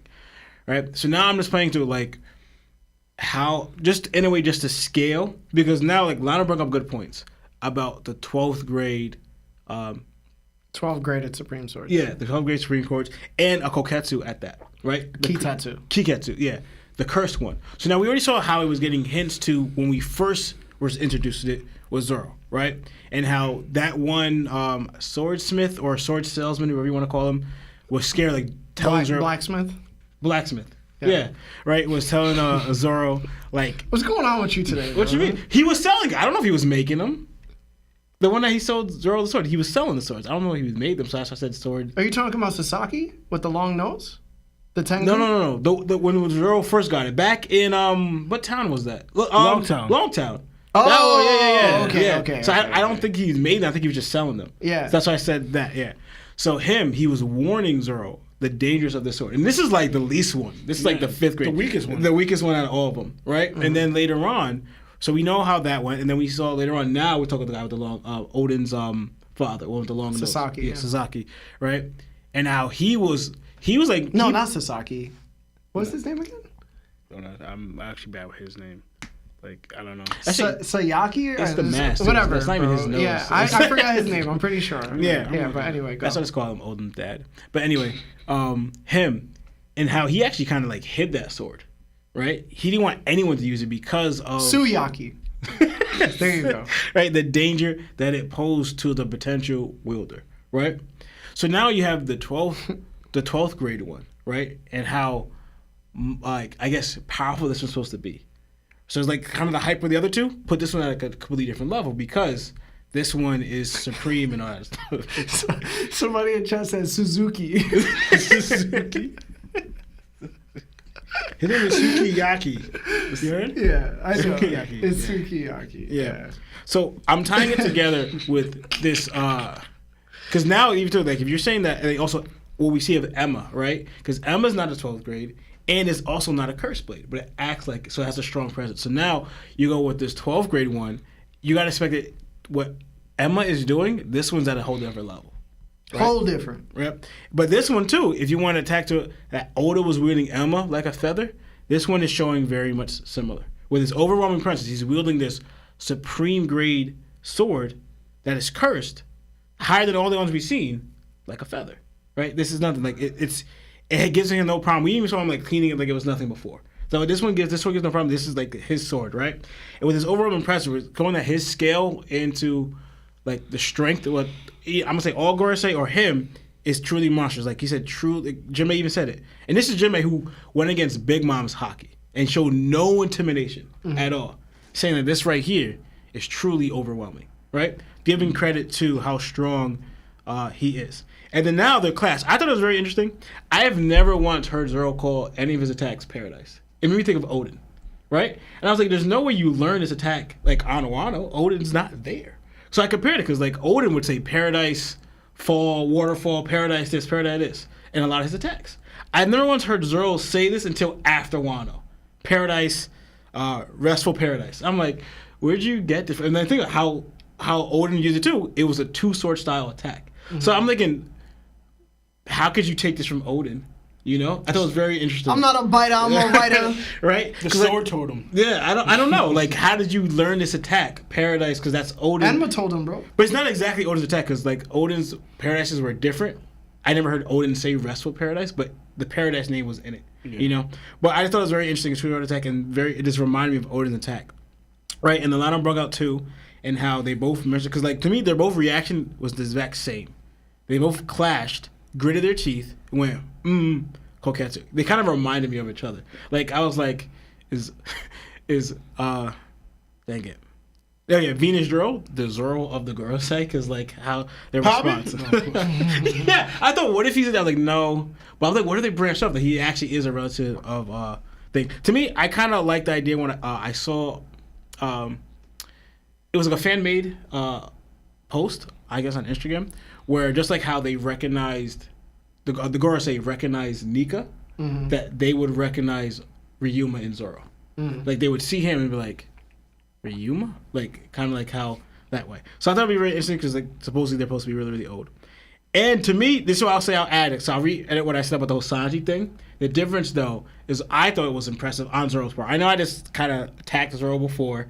Even it's not an attack. I want him not to rely on the people throwing him. I wanted you to get there anyway. But the fact that he knocked him off his feet, you know, because we see, and this was just a blocked attack or a clashed attack. You know, that to me gave credit to Zoro's strength, where you have this huge thing, overwhelming pressure, all that stuff, and you clashed evenly with this thing to even knock it off his feet where you both sent flying. I thought that was impressive because, like, we haven't really seen anything. They either get hit, they set fine, but they allow that to happen. But we never seen where the Gorosei members clash even. Like, Luffy, it's different because it's a boar, is getting overpowered by when he's punching it, hurting it.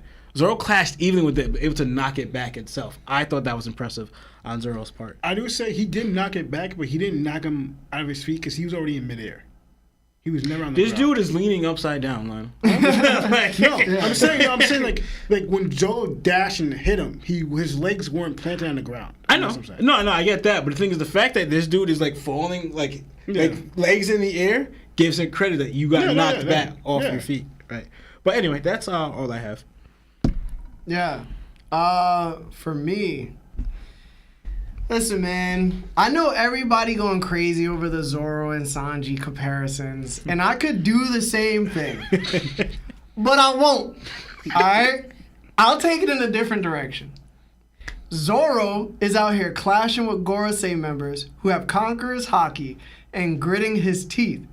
He wasn't gritting his teeth against 𝐴𝐿. 𝐴𝐿 was sweating when they clashed, right? But who was sweating against 𝐴𝐿 on Amazon? That's what I'm saying. You know what I'm saying? When they clash, you already know Blackbeard, right? That's right. Mr. Kuro, what is it?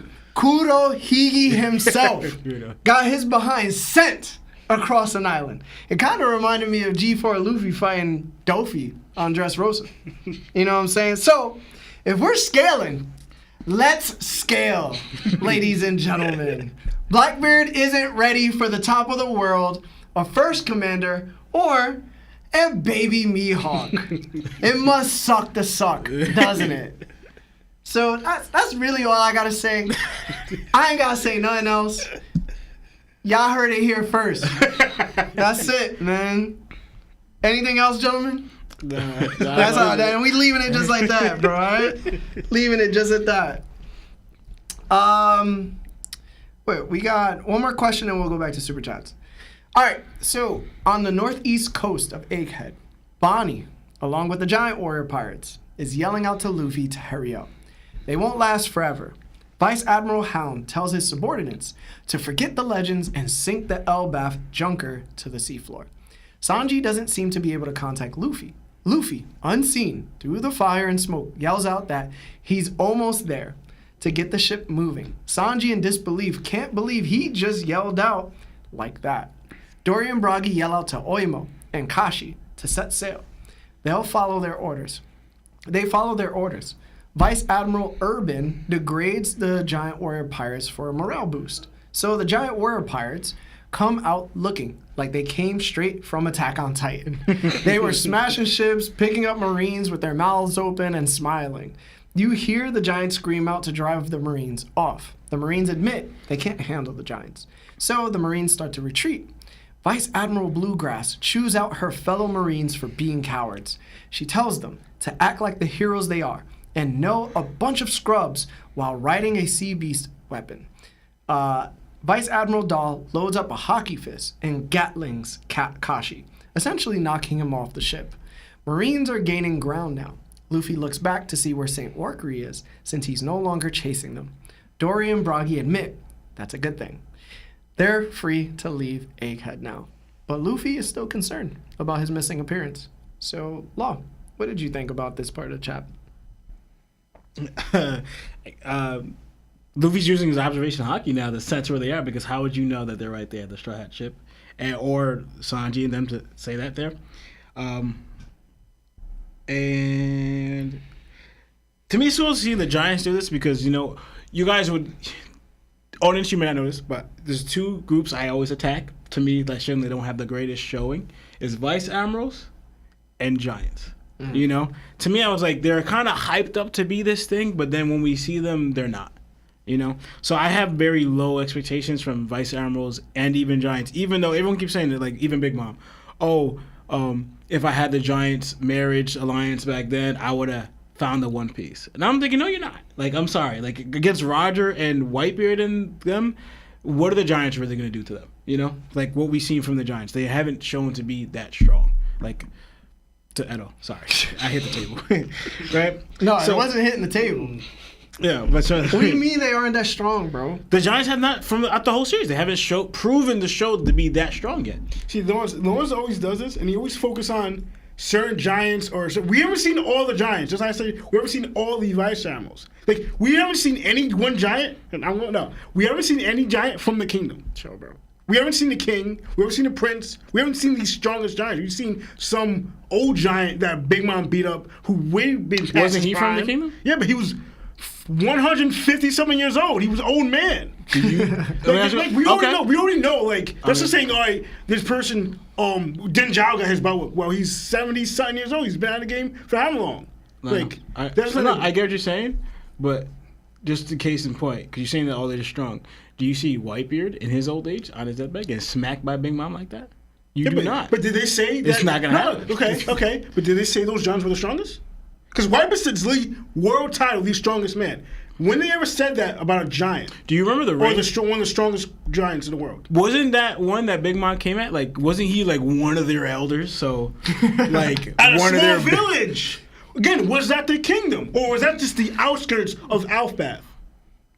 Like, what are we talking? That's Luffy's village, one of the elders. So that mayor guy, he's supposed to be top, but yet the whole Gull Kingdom, where Sawa was, there's kings over there, but he's a mayor of that town. That's what that elder was. He's like a mayor of that small village where you have a whole kingdom behind you. Still, is he at the same level as them? Lionel, no, he's not. All I'm saying is that, was he a Giant? Yes. Did he get smacked by a 8-year-old girl and passed out? Was he old? Been past his prime? Yes. So, does that excuse getting smacked by a 8-year-old girl when you're a warrior? Does that excuse that? Does that excuse that for you? I mean, we saw Danchin Zhao, who had Conqueror's Hockey, getting beat up by Loji, not even the third or second strongest in the Doflamingo Pirates. Yeah, he was. Garp had to say, did not Garp say that a train fight beat down 8 mountains to beat him? Lionel. Yeah, but look at him now. Let me ask you a question. Do you see Luffy struggling with Loji at that time? Luffy struggled with No, Dante. no. Okay, then, right? So if you remember, because it was said in the manga, because you want to throw out all this stuff, right?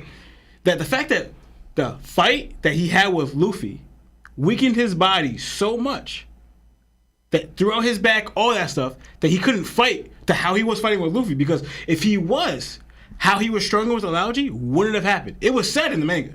So the only reason why he was getting beat up by Alogy at that time is because of what Luffy did to him during that fight.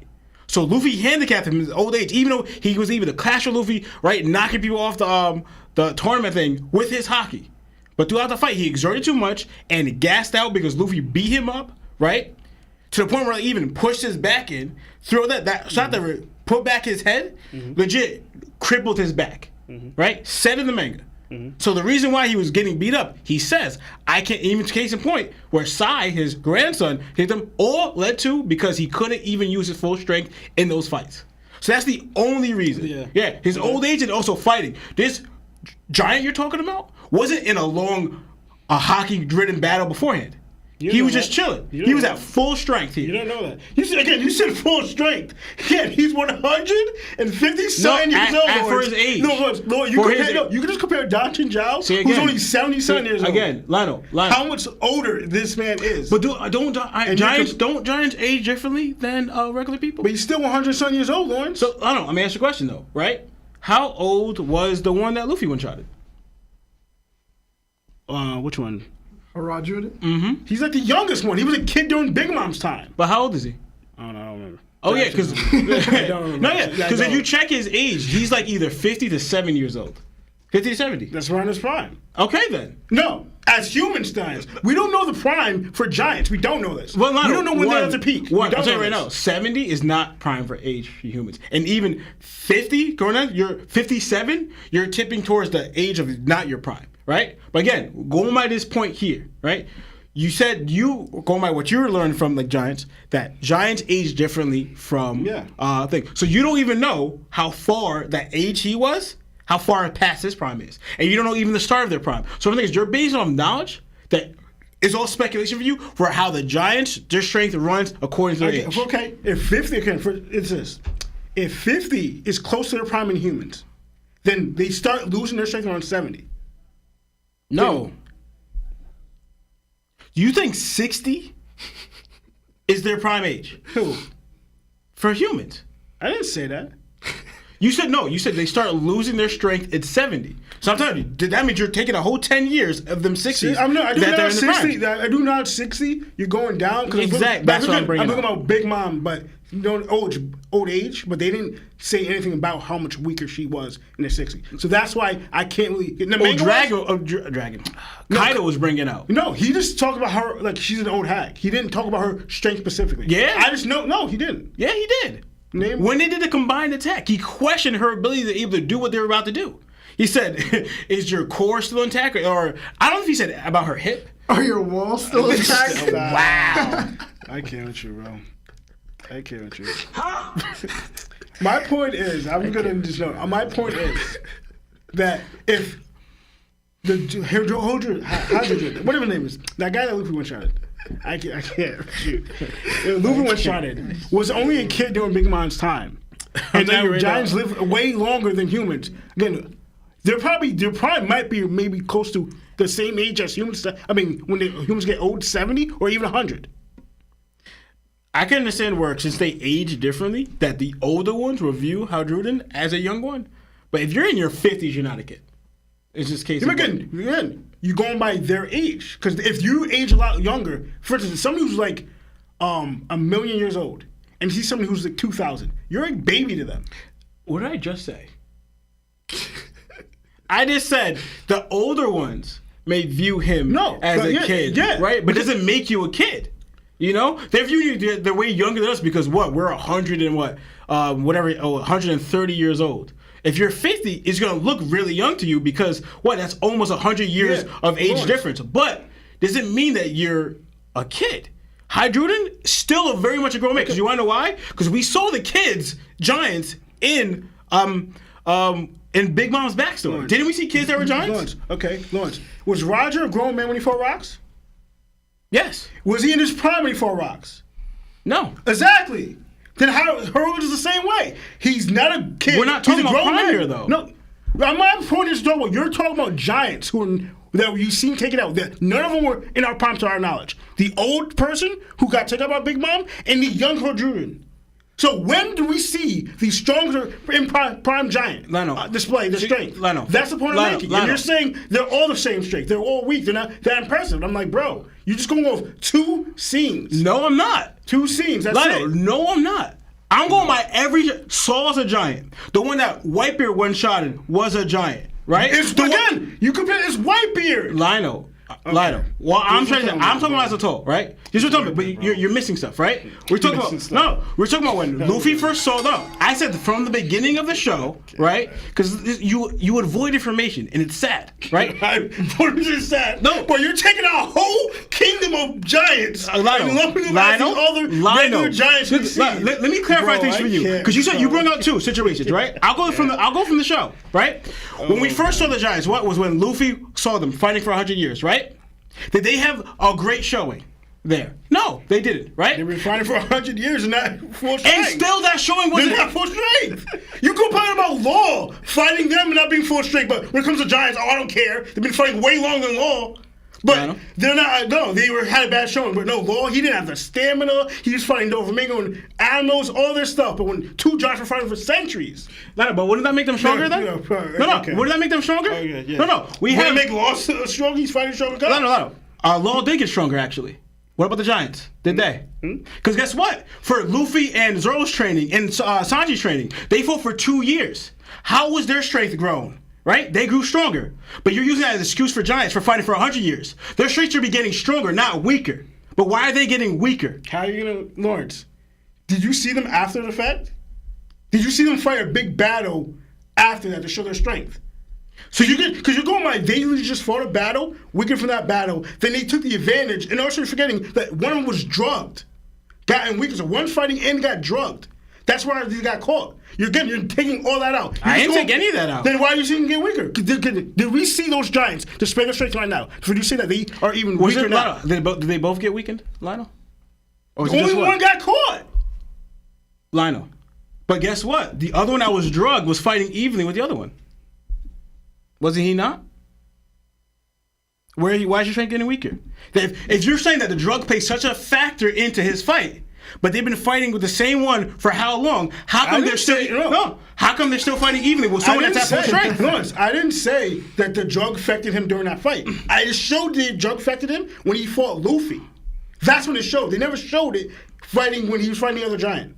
Only when Luffy started fighting him that the drug had the effect. So I can't say when the drug affected when they were fighting Drogi, whatever his name was, because they didn't show that. They only showed during Luffy was fighting fighting the giant. Then they took advantage of that moment. That's what I'm saying. But even afterwards, right? Didn't he do an attack to Boa seeking out the water? He got healed. Days passed. Chopper wasn't there, but he recovered after that. Mm-hmm.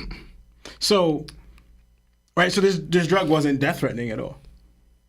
Because who healed him? How did he heal? I don't know. You have to go back in the manga and look. So. Okay, then. So it's also One Piece, bro. Yeah. Like Law should have passed multiple times. He didn't do it. I'm not talking about passing.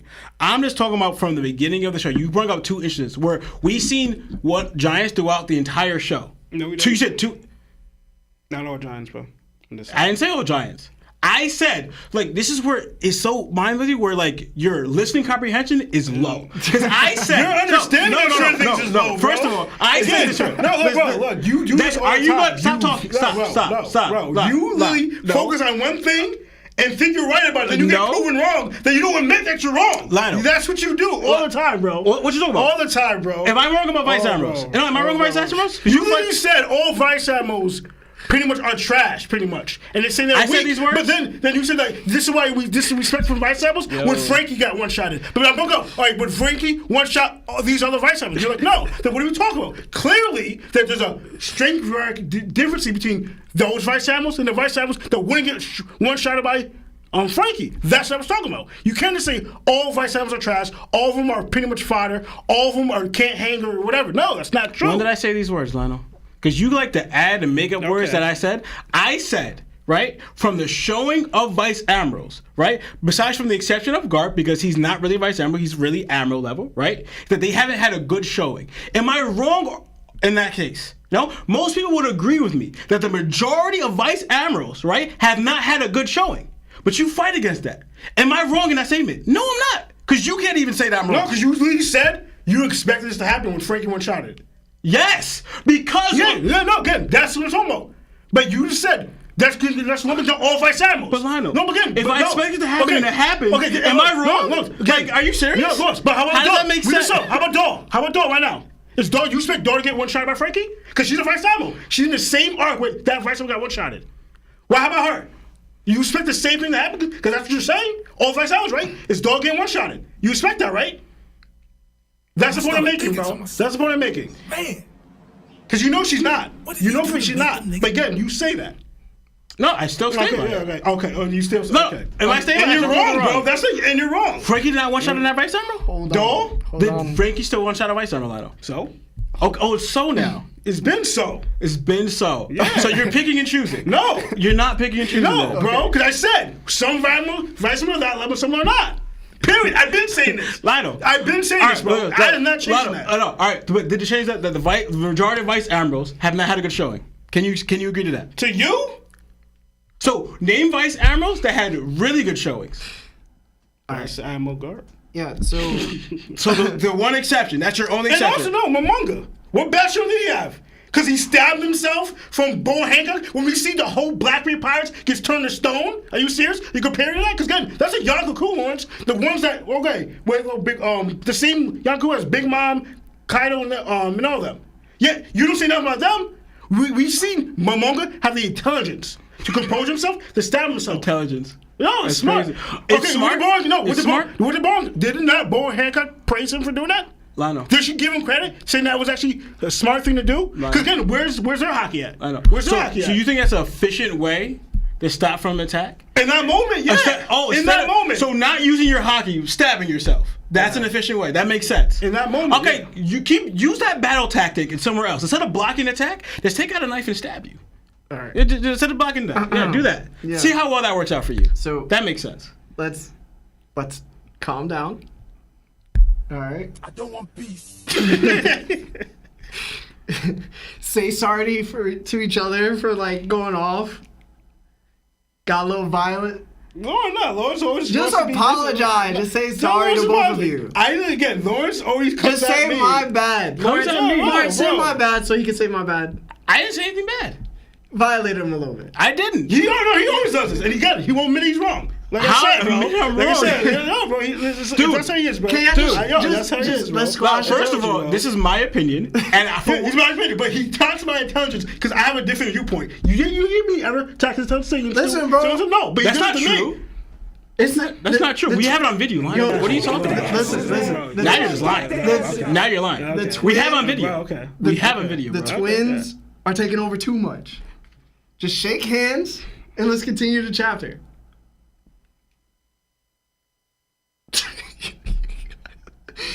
Shake hands. Show the people you're not really pissed at each other. Yeah, fist bump. All right, thank you. I don't even know what happened. Was it your take? Did I? It was because it started with my opinion about the Giants. Okay, and so are you finished? Lionel got in his feelings. See, you can't pound and then just be like, "Yo, his feelings." That's how he is. That's how he is. No, it's not. But you can't antagonize him for saying the truth. That's not what just happened. That's how he is. That's not what just happened. That's how he is, man. Y'all both got into y'all feelings, bro. I didn't at all. Yo, I was saying that too. Dude, all I said, and I still stand by. We get it. Yeah, the Giants. Did you finish your opinion? Shoot. No, I didn't. All right. So yeah. So going back to what I was saying, and then because even what I was trying to say is that the giant trick and havoc shows that, right, and how where the world interviews them with the destruction they can do to these battleships, because these are battleships that they're just destroying with ease, right? But then again, we have Dole, right, just take one out with ease, right? Mm-hmm. Proving where I'm saying where their strength has not shown to me. Like, you have one Vice Admiral that show up, and that's why I was saying before, my view of Vice Admirals is not that high. Mm. Yet we have a giant getting taken out very easily, right? Well, I will admit though, to me, even though there's no lightning here, this doesn't look like regular hockey hardening to me. I don't know if it's Rio, but there is no lightning. But to me, it shows like she may be hitting without contact. You know, showing that like how strong Doll may be, but also too, again, I don't hold the Giants very high in strength. To normal civilians or regular people or like normal soldiers, yeah, they're going to be strong because the size difference and all that stuff like that. But usually to the ones who can actually battle, we've seen what we're seeing with the Giants. And the same thing with the Vice Admirals, that even Frankie, we saw one-shot one. Right? So I'm saying is these two classes, to me, is what I'm trying to say, is that I want to see a better showing from them because to me, they haven't proved to me of why they're valued so much in strength. They're just kind of, they're usually set to set someone else strong. You know when you set up a character to prove their strength, they take them out, but then it's like, well, everyone's taking them out, right? That's what shows up the same way to set up to show this person's strength by doing this. You know, like Luffy back in Dressrosa, they're showing how much he advanced over those 2 years. He was quickly able to take out a giant. You know, so yeah, but I will say the yeah, and Luffy's worry about where the strong Gorosei member is very valid because you kind of want to keep track of where your enemies are going. You know, why it's not chasing you. That means if Luffy's not gonna know the threat he is, but if you see this one how long he was chasing you, go somewhere else. That means there's something else that they're viewing more, I guess, precedent, more valuable thing to address right now. Luffy, you know, very goes on instincts and his intuition. His intuition and instincts, I think, is playing into that. Like, no, there's something we're missing here that he's going to attack somewhere that he's not attacking us. So I think going into Luffy's natural instincts to what's happening. Even though Luffy's mostly carefree, him noting that, showing how much he's grown through these years. That's all I have. All right. So I thought that one giant at the bottom where they were like rampaging was going to eat that Marine. It brought back that scene of Eren Yeager's mom getting devoured. I wanted to run from the double spread, bro. Like, no cap. I was like, yo, I gotta get out of here, bro. I don't greatly respect Vice Admirals, right? But I loved Vice Admiral Bluegrass's resolve. That's the type of Marine I want to see. The ones that believe they're heroes and rally up their comrades for purpose instead of deception. And I think we get a lot of that from the Marine side. There's a lot of deceiving these upcoming Marines who are trying to do their job to make the world safer. She was like, nah, like, y'all heroes. Do y'all thing. Save the world. And I really respected that side of seeing the Marines. The ones that, I love it when Vice Admiral was, like, Doll was on panel. We need more of her. Like, I'm serious. Like, I'm not joking. We need more of her to stunt. She took out Kashi. Mm-hmm. Like, Kashi in the water right now, dog. Yeah. And he's, like, one of the dudes on the Giant Warrior Pirates who happen to hold importance. Mm-hmm. We don't know any other Giant's name. Yeah. But we know Oimoy and Kashi's name, and she was like, yo, you're done, bro. Mm-hmm. That was mad sexy. Listen, man, dog could hit me any day, bro. Okay. Low key, if Luffy jumps off Dory and Bragi and goes to fight Warkery, I'd greatly respect Luffy more than I already do. It's stupid. I know. It's ace-like. I know. But boy, would that get me going. I love that type of tenacity of willpower. Yeah, I was running from you, but I needed to defeat you in the end. The reason I say this is because Luffy told Fujitora on Dressrosa, it's not an option to beat you someday anymore. Who says I have to run just because you're an admiral? That pattern ended 2 years ago. I don't care if you're an admiral or a Yonko of the sea.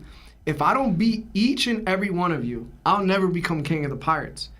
I need this Luffy back ASAP. Mm-hmm. Like, it's inspiring to me, and I know it's stupid, but I've seen him run too many times after making this statement now. Yeah.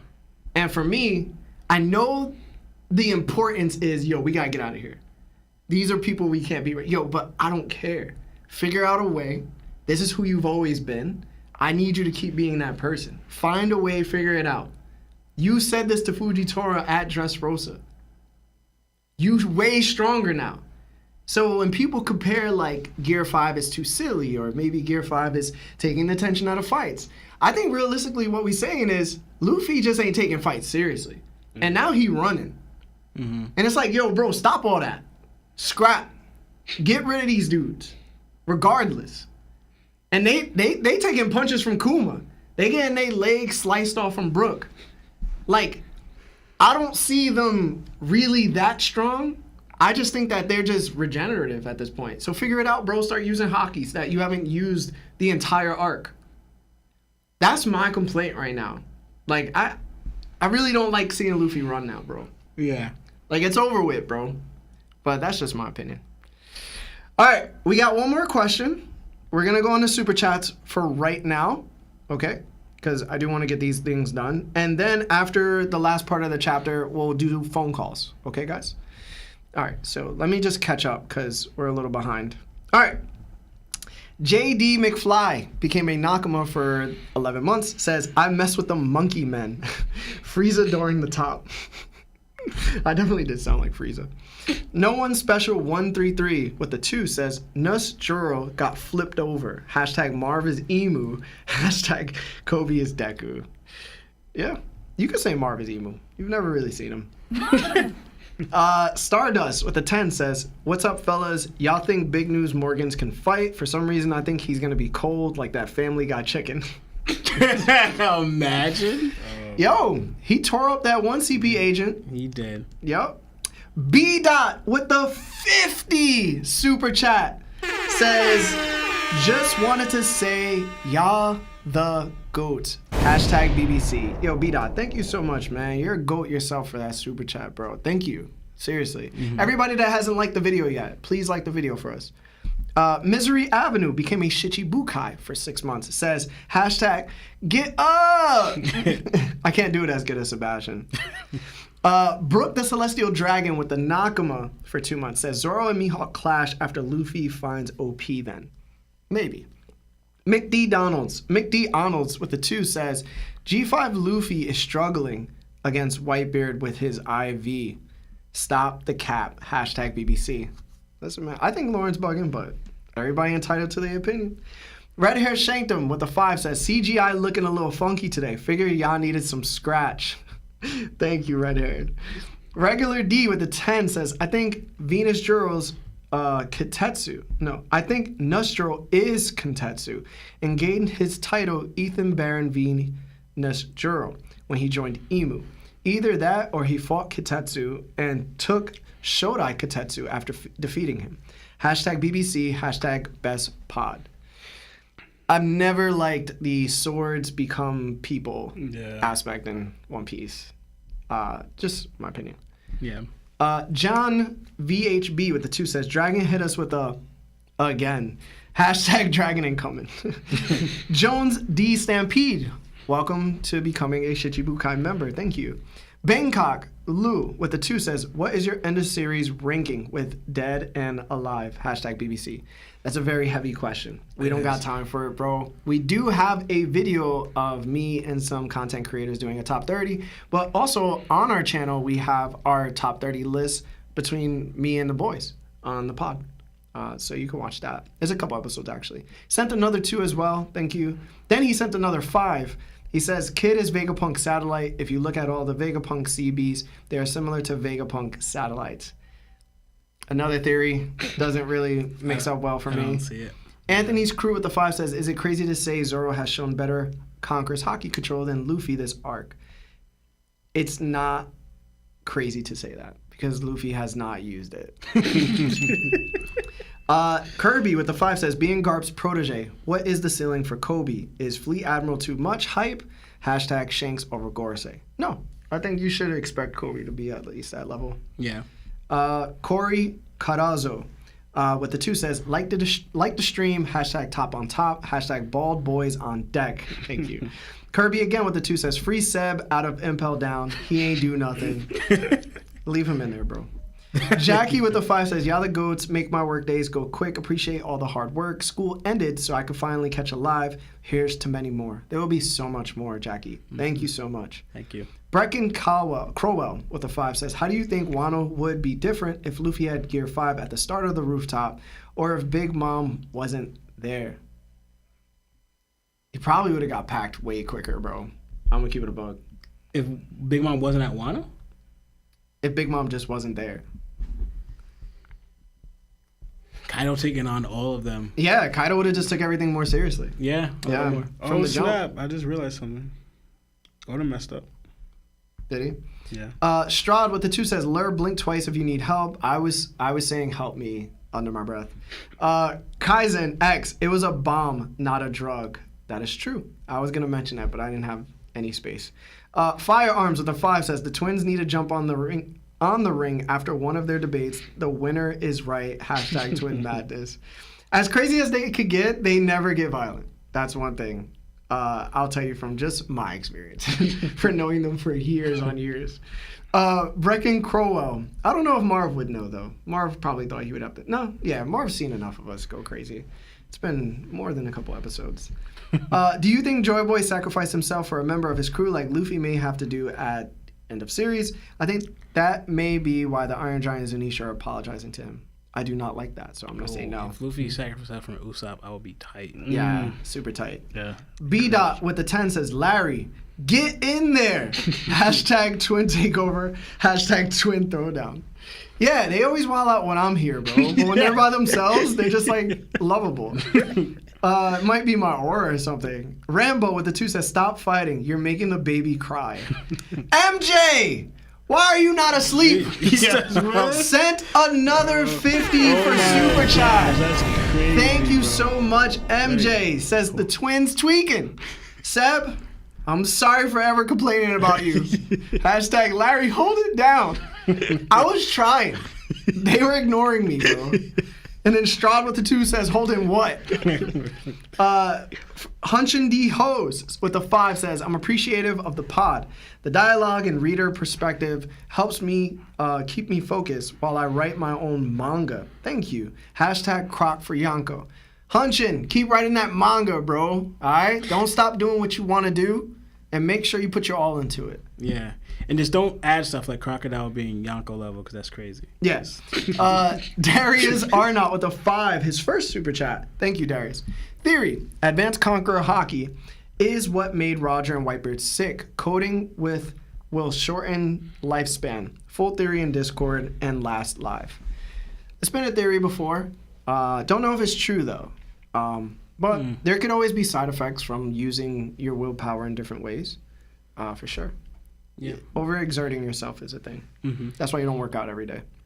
Off-brand member for 2 months, Nakama says, "Who wins? Foxy Pirates versus Don Creek Pirates." Don Creek, man. Creek. Y'all better stop No, seriously. disrespecting Hands down. Don Creek, bro. And they're not doing no Davy back. They just gonna... They scrap it. they Yeah, scrap we're it. pirates, bro. We don't do stuff like that. But other than that, that's the end of the super chats for right now. Guys, let's jump back into this chapter. All right? Finally, at the end of the chapter, we see the Iron Giant is surrounded by the Gorosei in their full Zoan forms, excluding St. Ethan Baron Venus Churro. Vegapunk continues his broadcast. Lastly, I have one message to impart.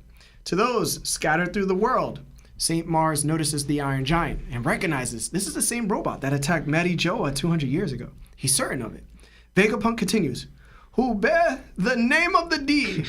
The Gorosei rush to destroy the Iron Giant and scream out, "Don't you dare!" We then see panels of Dragon, who's glowering, Sabo, thinking of Ace and Luffy, Koby, thinking of Luffy and Garp, Blackbeard, thinking of himself, and Beppo, who calls out to Law. Vegapunk then says, "Within you is..." Then Saint Warkery takes out the Iron Giant, causing the transmission to end. Everyone around the world wondered, what was Vegapunk about to say? York is relieved the transmission finally ended. What did you guys think of this chapter's ending? Starting with Lionel. A lot of things actually came to my mind, but I mostly tried to focus on because I remember Law a while back talking about his name, and he said his D is an alias, right? And I found it interesting that Vegapunk, said is, then he stopped with the first letter A. I know the other translation Mo, like M-O, but now it says A, But the thing is, I don't think, because when Law broke the alias, I was wondering if Odo's tying back to that, what Law was saying. But then he says, within you. That's something different. An alias is whatever, like a name, like, cut off, or like it's a secret name or a disguise, an alias, whatever. But he said within you. So that changes, like, it's not, he's not talking about an alias. He's talking about, and I'm thinking, I wonder if he's talking about an ancient bloodline or something with an A. I'm thinking of words that are with A that you could think of. And I thought of maybe something ancient. Maybe these have something ancient with them again. And we know that One Piece is big about races and bloodlines and stuff like that. And a bloodline could be cursed depending on who they are and what they did. And the Gorosei views them as a curse. Like, for instance, the Buccaneers. They view the whole race as a cursed people for whatever they did. And they lump that to the whole Buccaneers. I don't know how they view the D's, but they just mostly said the D's as the one who opposed them. They never linked them as being cursed as they did the Buccaneers. So it's a different view. And there's actually changes with the whole, with my thought of possibly the D's being Joe Boy's crew, because now it's tying within, like, again, he didn't say it, we don't know, but it's tying, the fact he said something within you might be a blood thing. But then that goes into thinking, right, because if it is something within you, and it is something you have to be born with, and it could be that too, maybe D's, once in a while, D's are born with, or, you know how conquerors hockey, you're born with it, and you're labeled as a conqueror. Maybe D's are born, or people who get the name D are born with something. Each of them are born with something specific, or born with something that ties them to the name D. We don't know, but like it got me just thinking of those things, like lineage and stuff, and they're heavily diving into that, like since we start hearing more races and more like different types of creatures and kinds of people, like it might be something like that instead of it being like a crew and sharing the name D. So I don't know. Like it's interesting. There's crazy cliffhanger. We all knew a cliffhanger was gonna happen. We just knew it was gonna happen. Or he's gonna say the name again. We thought the name of the kingdom, but he went back to the signature D, which we've all been waiting for. So I was wondering now. I wonder if he might start revealing it soon now. Like that. Like I'm not saying obviously next chapter because what's like. No, it's over. The transmission's done. Yeah, that's what I'm saying. But like. And that depends on if Vegapunk survives. Can he, like, if he survives, can he continue? What when people start asking, what do you mean by, like, what's with the D within you? What does that mean? Like, what is that? But that depends. Does Vegapunk survive? Because he's the only one now who could answer that. And it actually goes into, if he does pass, then the only way for us to get it, unless we get it from the other satellites, if they know, or they have to go to the final island to find out, which we also kind of wanted. So, like, again, Oda set up pretty good. Like, to me, it's like, again, he didn't really give too much. He gave the right amount, and he didn't give we don't know the name of the kingdom. We don't know, we still don't know a lot. We just know certain things that we somewhat kind of speculated, and Oda just confirmed it for us with Vegapunk and Joe being a pirate and all this other stuff. But he still didn't give us fully enough for us to really understand really what's going on, like, the back then. So, like, again, we all had different views on we're hearing the broadcast, but to me, I think it was actually relatively done pretty well. Like it didn't take away anything. In fact, again, he left as a big giant cliffhanger, and now the world is thinking now in One Piece, where like, who are these D people? Like, and that's what Robin kept on asking, like, who are you people? He said to Luffy, who are you people? Like she really wanted to know, and now the world might have that mindset. Well, some who care, some people I don't care about that. I want the treasure. So like, but I thought it was pretty interesting. I did like that they. Focus on the people who are present with the D name. Like, the only one they didn't really they bummed out was Ace. But to me, I feel like Ace still has more relevant, I can't think of the word, relatively, like, I know Roger did his thing, but Roger's been passed, Rock's been passed. And, like, the only one they didn't signature was Sal, because he's the only D that we know that he has. I know they didn't do the Natari family, but I'm not sure if they're a real D. I don't know. That's like I'm still up in the air for that. But Sal, he's the only one who was present and alive that's not lumped up with them. Mm-hmm. But I guess they're the ones who play more of a bigger importance. But that's just me being ignorant about Sal's role because I don't know. Like he survived, I don't know. But like I feel like these guys will have a major role in the actual story than Sal. That's what I think. But I just noticed that Sal's the only one that's a D that's not here. But that's But honestly, I thought it was pretty crazy though when I saw all the Gorosei. Just that was to me, it was kind of, like, even though I thought it could have been a bigger, like, you know, bigger panel, like they normally does it. I mean, I don't know, was it? Because I know they changed the panel thing. Was it bigger before, or was it always like? No, it was a double spread when they were big. Okay, but I thought it was pretty dope. The only one, Ethan, wasn't there, but you know he's fighting Zoro a little bit.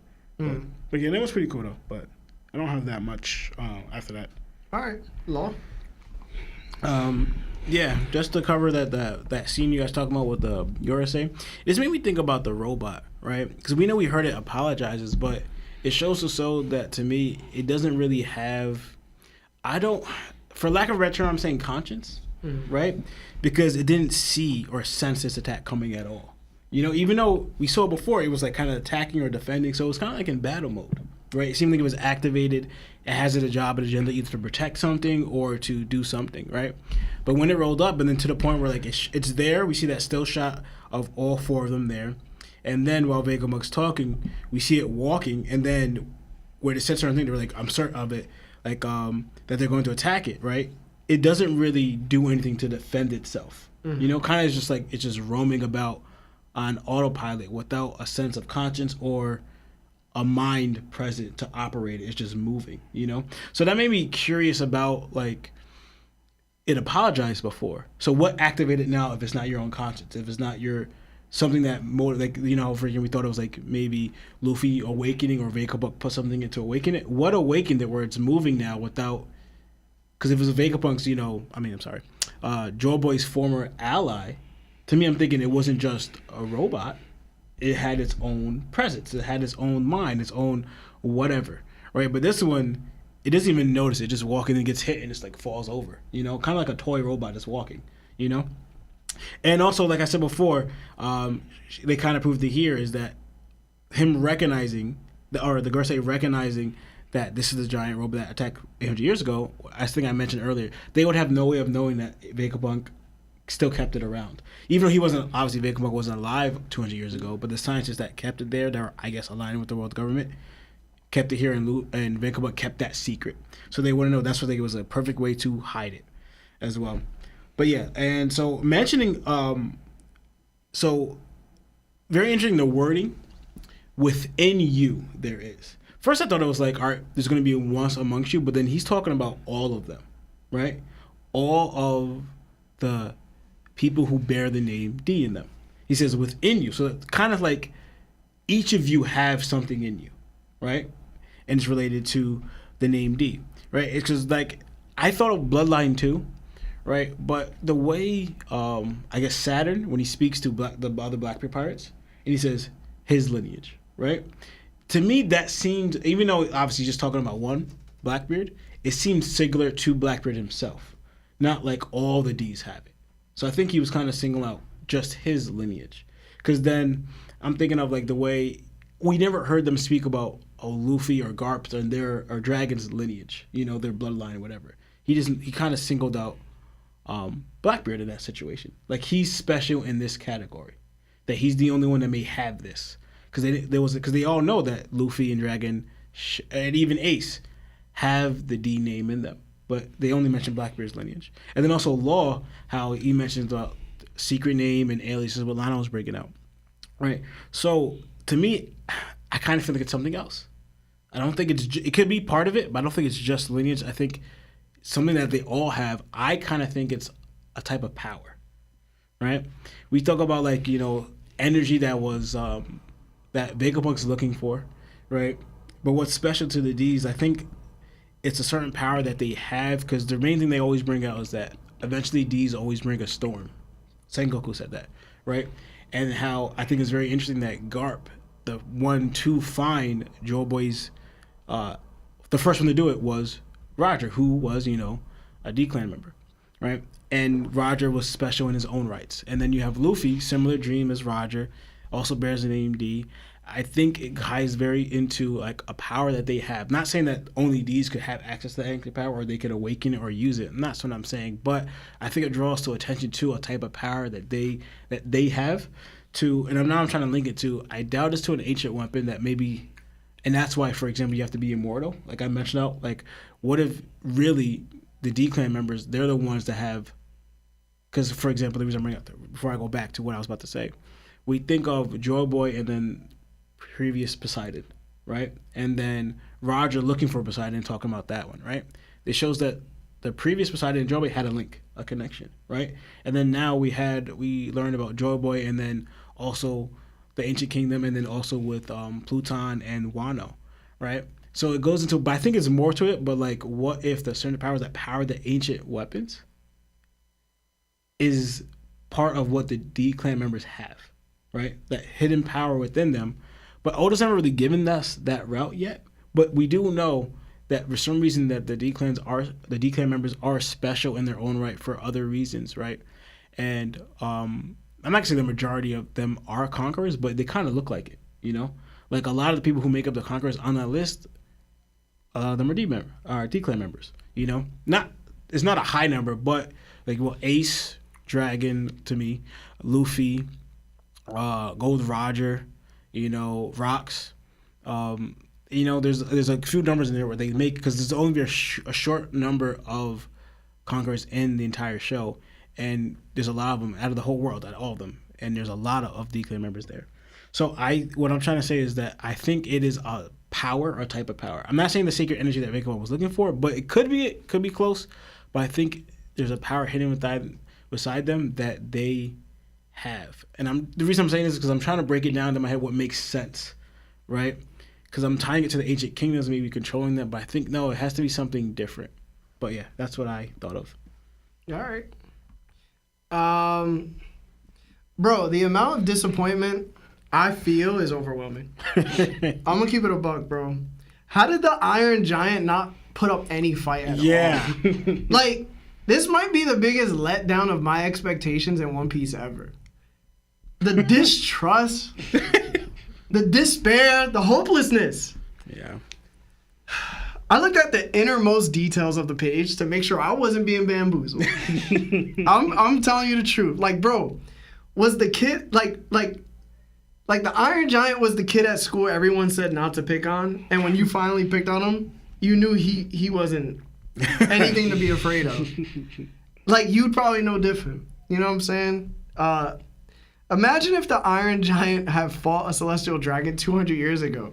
It would have been defeated. No, like a regular celestial dragon would have been like, yo, bro. He would have shot him and he would have just passed away.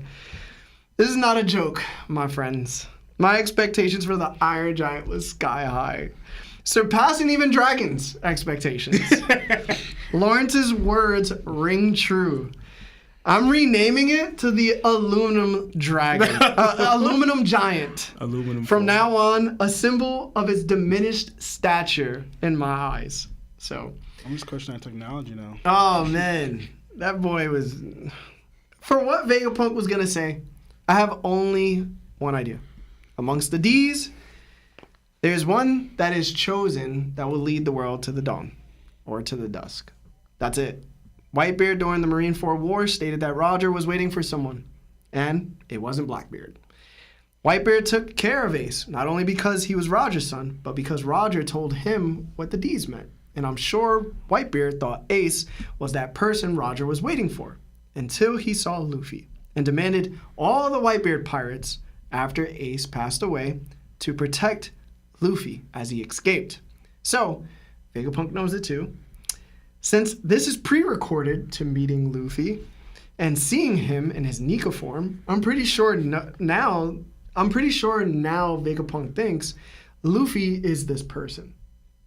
He is the D that everybody's been waiting for. Also, shout out to Law for still being alive. Mm-hmm. Yeah. Beppo just confirmed it. You know, the D's, I still think it's just something you can hand out, in my opinion. I think there are special lineages. I think there are special people. But the show's based on willpower, gentlemen. It's whoever has that will. And some of the D's, you know, like Rouge. Like, Rouge could have been one of these D's that Vegapunk was talking about. But Rouge could have also just been somebody's daughter that wasn't. Her mom probably wasn't a D. Her dad probably wasn't a D, but she became a D. So I could see how, like, these, like, the D could be handed out, pause, or it could just be something that's inherited through marriage. You know? I think it just depends on the person or the clan or whoever. But for me, listen, man, I think it's just willpower, bro. Whoever displays a strong amount of willpower was probably considered to be a D.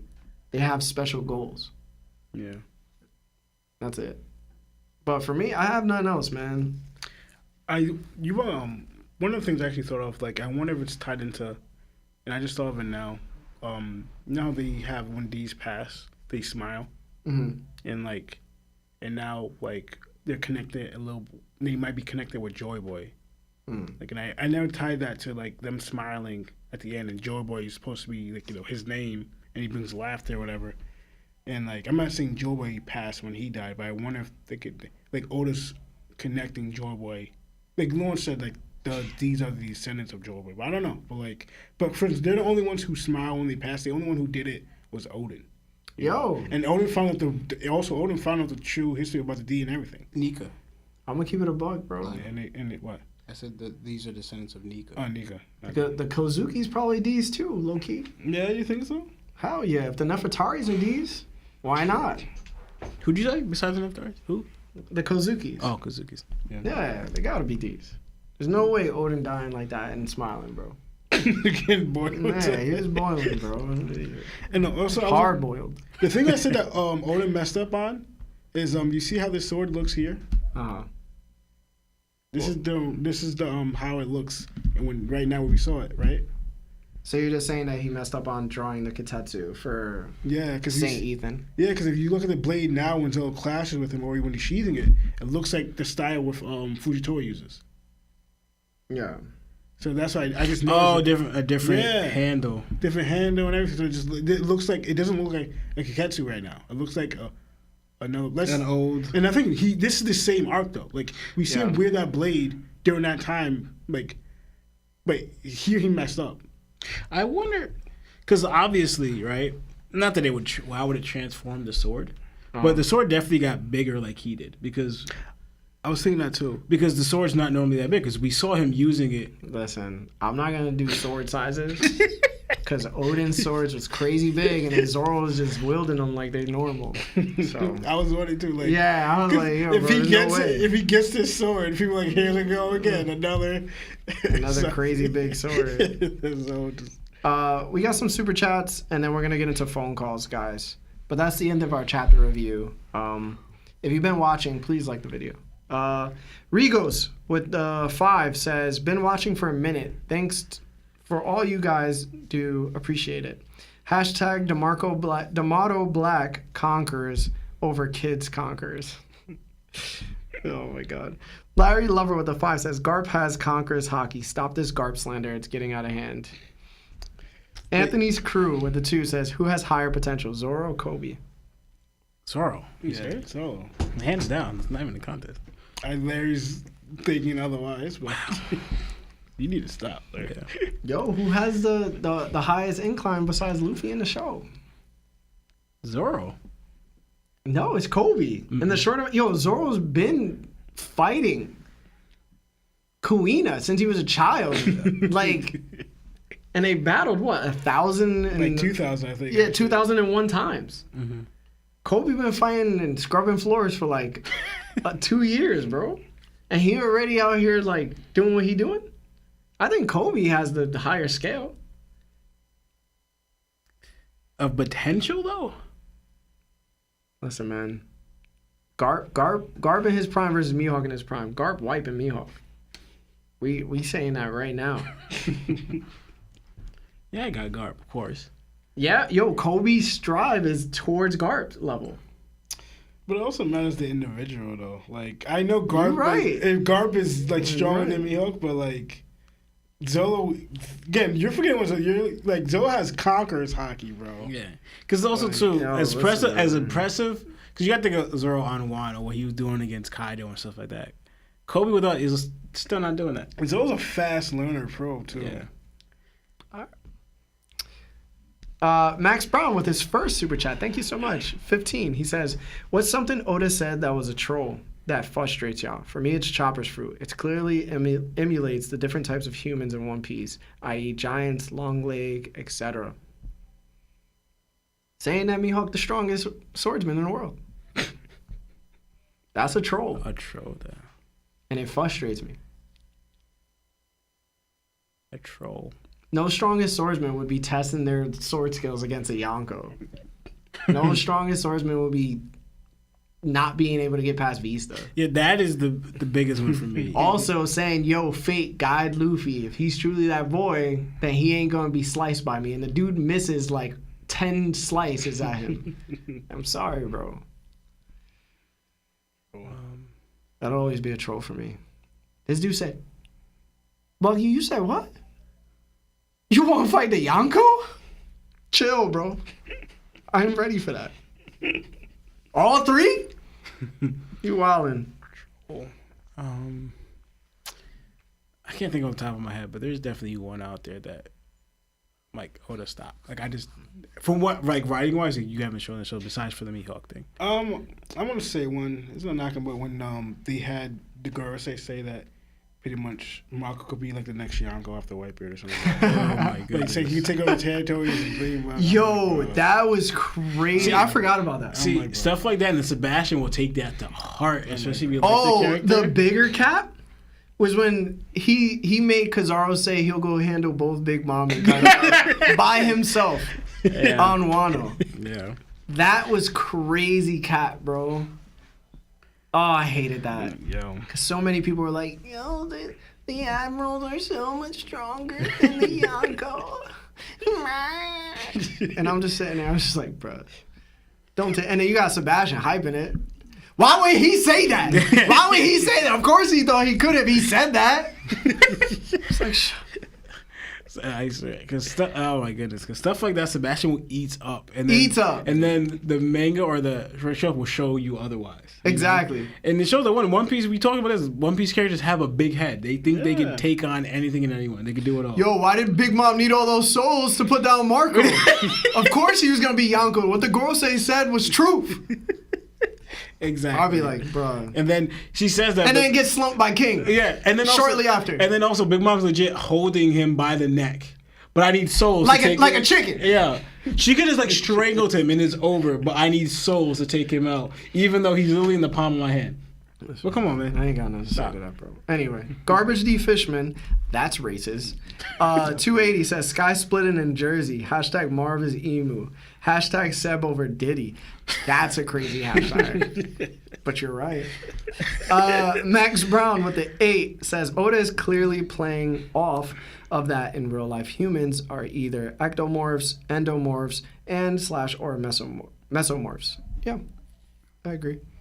Kevin with the 5 says, what if everyone in the D with the D have a connection like the Eldians? I was wondering if the ancient kingdom is Africa in a Japanese translation. I don't mind the kingdom being African, like, you know, resemblance of any kind. The D having a connection like the Eldians would piss me off. Like, I don't want any special race, honestly, for me. I don't know how y'all feel. Wait, you don't want the Declaimers being a special race? Is that what you're saying? No, I just want them to be a collection of different types of races. Like anybody could be one. Like a pirate crew. I think it's part of that in there, but I also kind of feel like it's going to sound crazy. Nika was sowing his oats all over, you know? Listen, bro, it could be, but look at Kaido.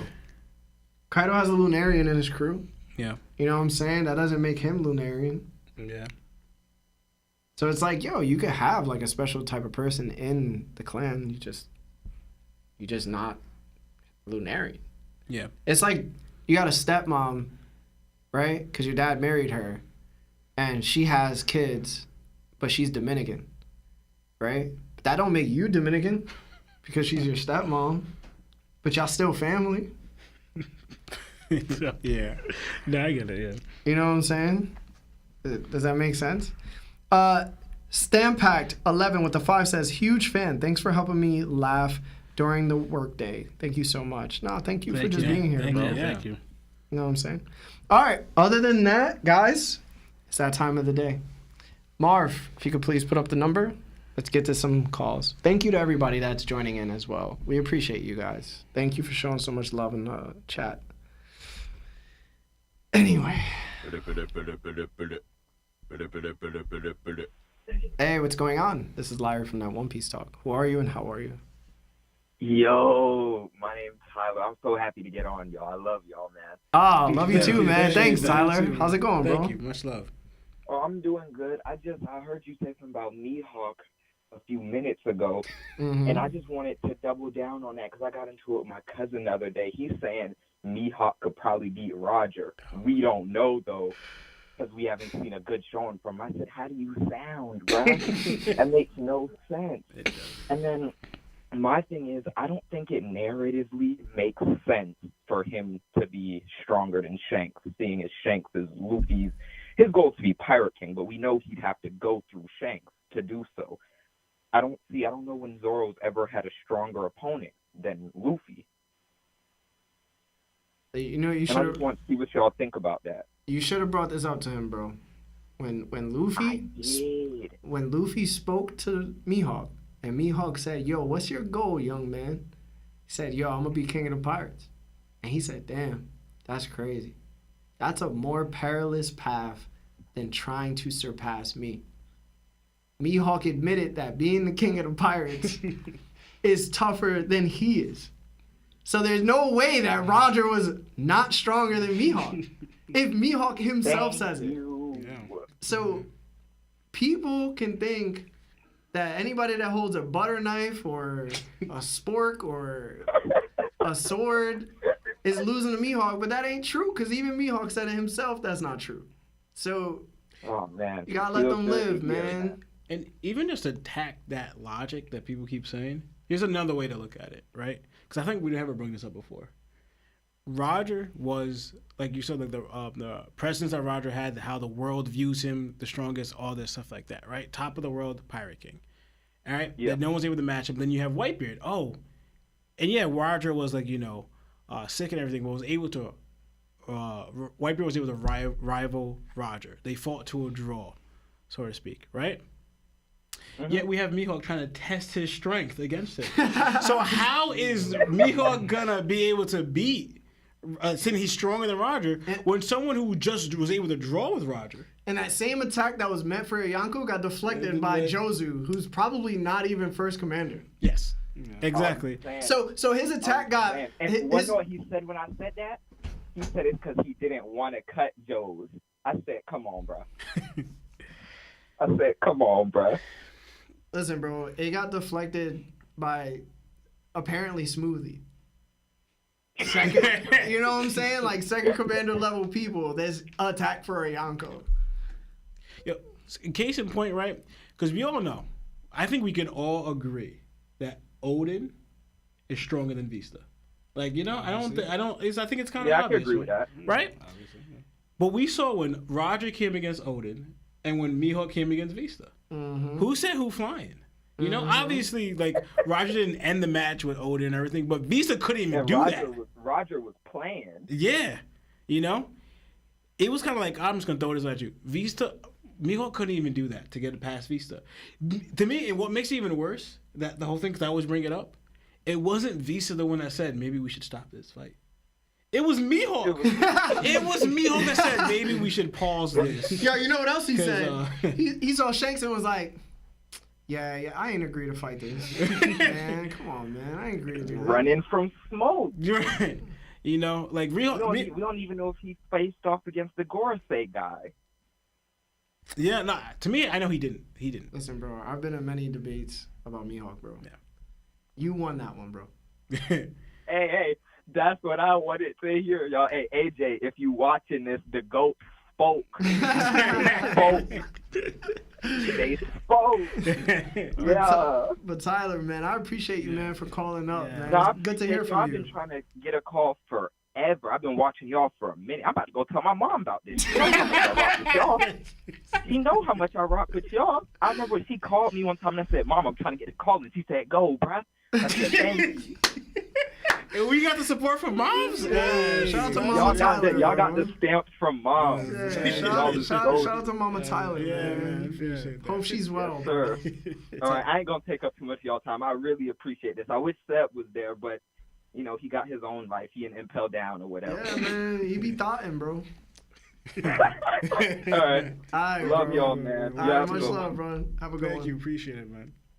W moms. W. Supporting. Love it. Hey, what's going on? This is Larry from that One Piece Talk. Who are you and how are you? Oh, no way, man.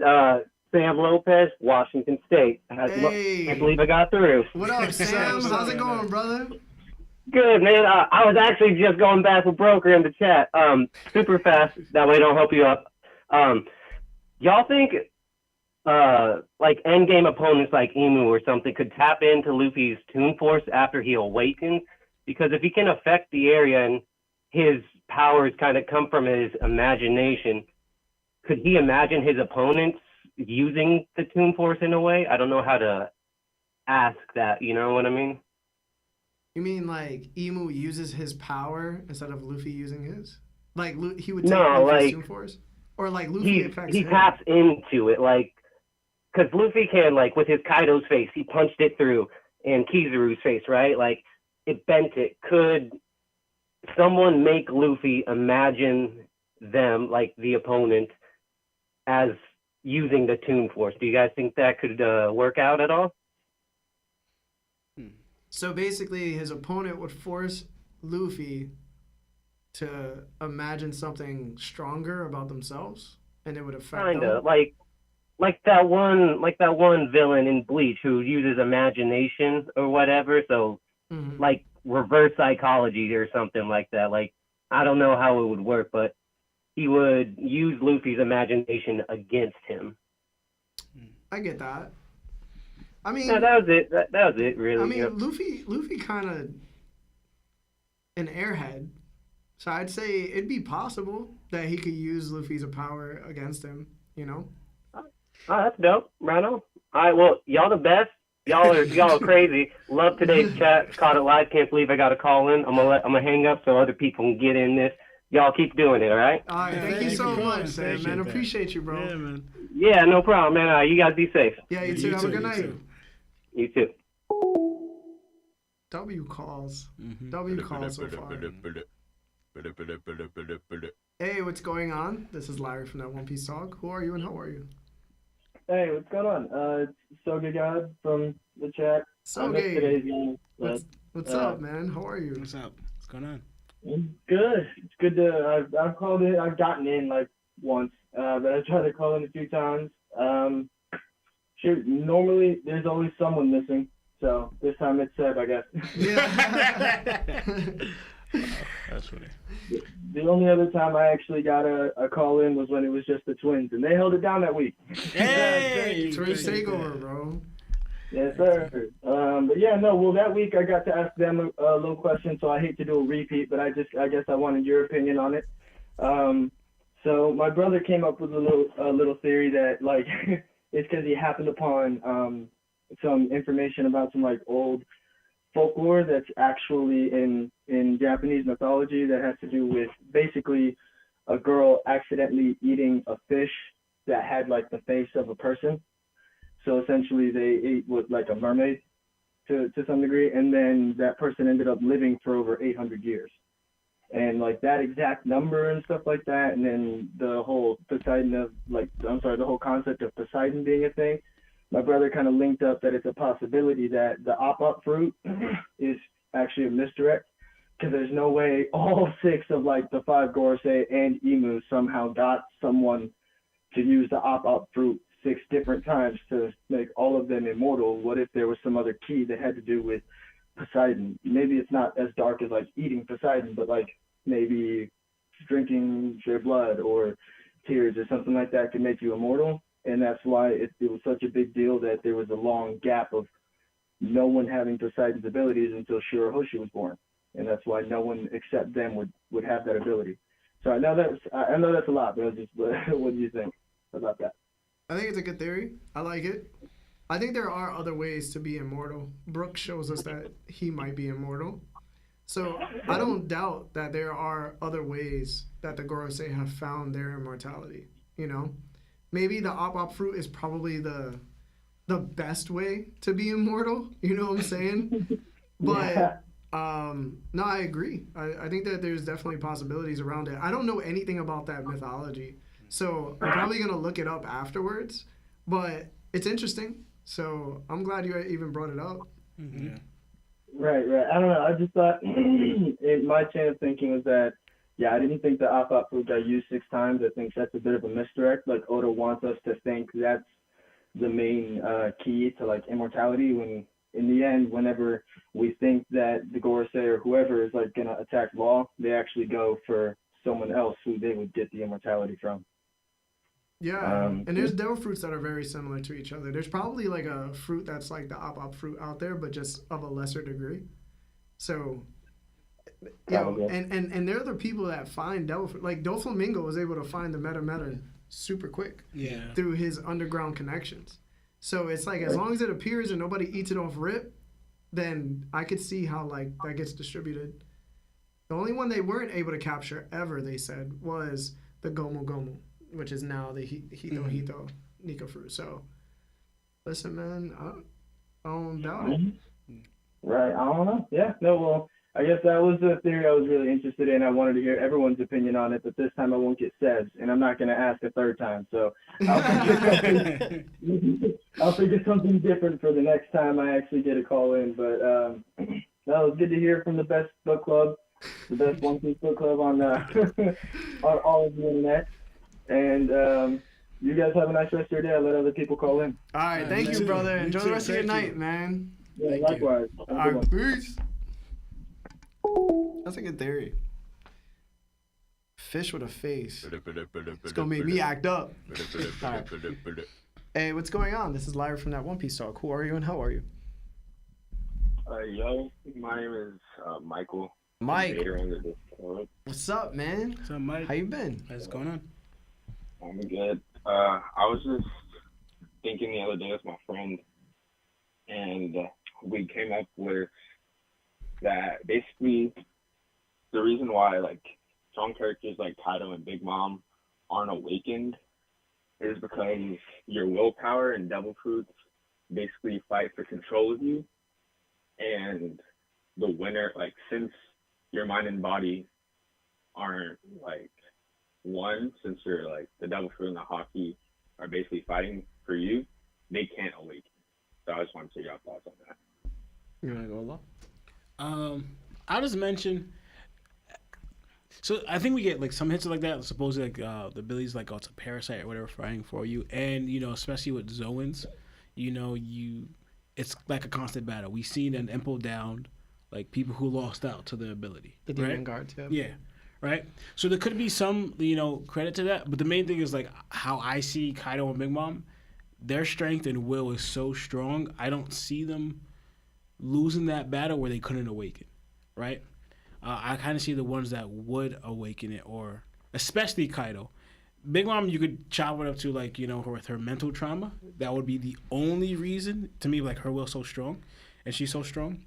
But the trauma she went to, the mind and body, Gomu, what Kaido said, catching up to your ability. That mentally, we saw Big Mom. She's not fully there. There's something. There's kind of a not a gap, but it's sort of like a lapse or something. I don't know how to word it. Right. That's the only thing I think of where it may be halting her. But for Kaido, we didn't see any of that. Yeah, some type of emotional drama, but no.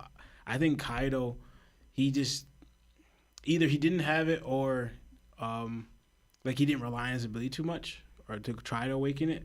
But it would be off him not relying on his hockey more than his ability, and or him not putting in the effort to do so himself. Like him kind of like, wanting the great battle, him limiting himself, because we saw Kaido kind of plays to his opponents. So if Kaido really truly viewed that there's no one really able to take him out besides Joy Boy, I can kind of see where he would limit himself that way, because he believes that I'm not going to have the greatest battle because no one could defeat me, his own headcanon. But the reason why I think Kaido didn't really show it is mainly because of, if you saw the whole playing down to Smoke, he didn't view Luffy was near his level at all. So why would you awaken? Why would you show this? Because you didn't ever thought there was a possibility of you losing, except for Joy Boy. I think he would only show that, all right, Joy Boy's here. He's the person I believe, the only one that could truly take me out. Like I'm talking about ending. Kaido's talking about ending his life. So I'm gonna go all out here, so he could prove to me that you are worth it. You know, where Luffy he didn't see that.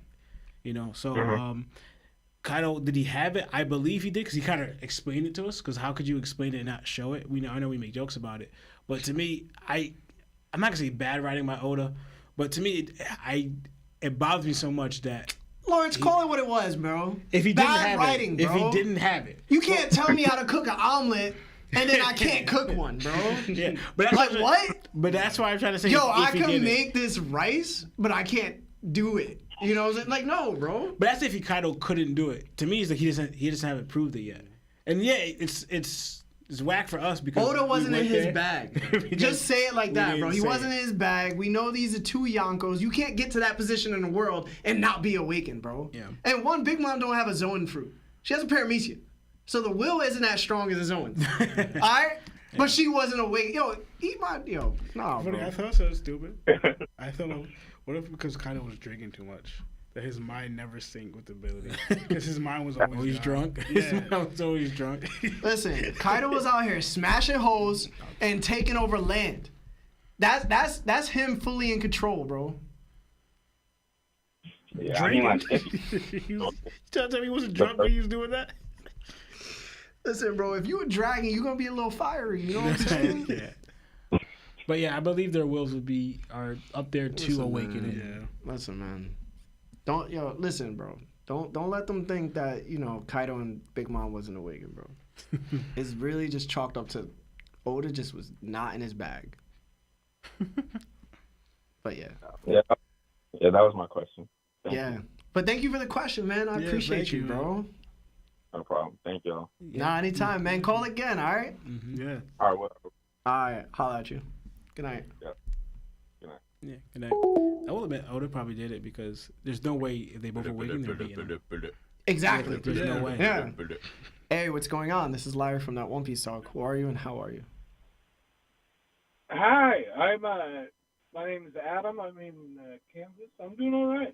Adam from what is it? Arkansas? No, it's not. No, he's from Kansas. Yeah, he's from Kansas. But I'm saying Arkansas is like the. All right, my bad. Anyway, Adam, what's up, bro? How are you?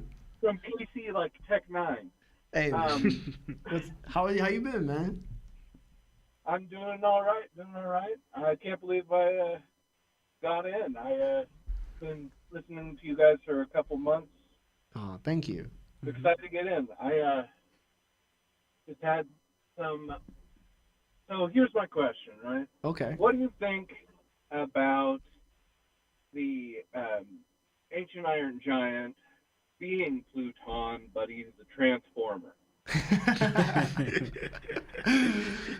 Oh, right. man. So give us more. Give us more. What?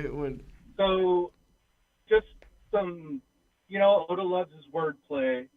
Every time they talk about Pluton being beneath Wano, they use the verb sleeping.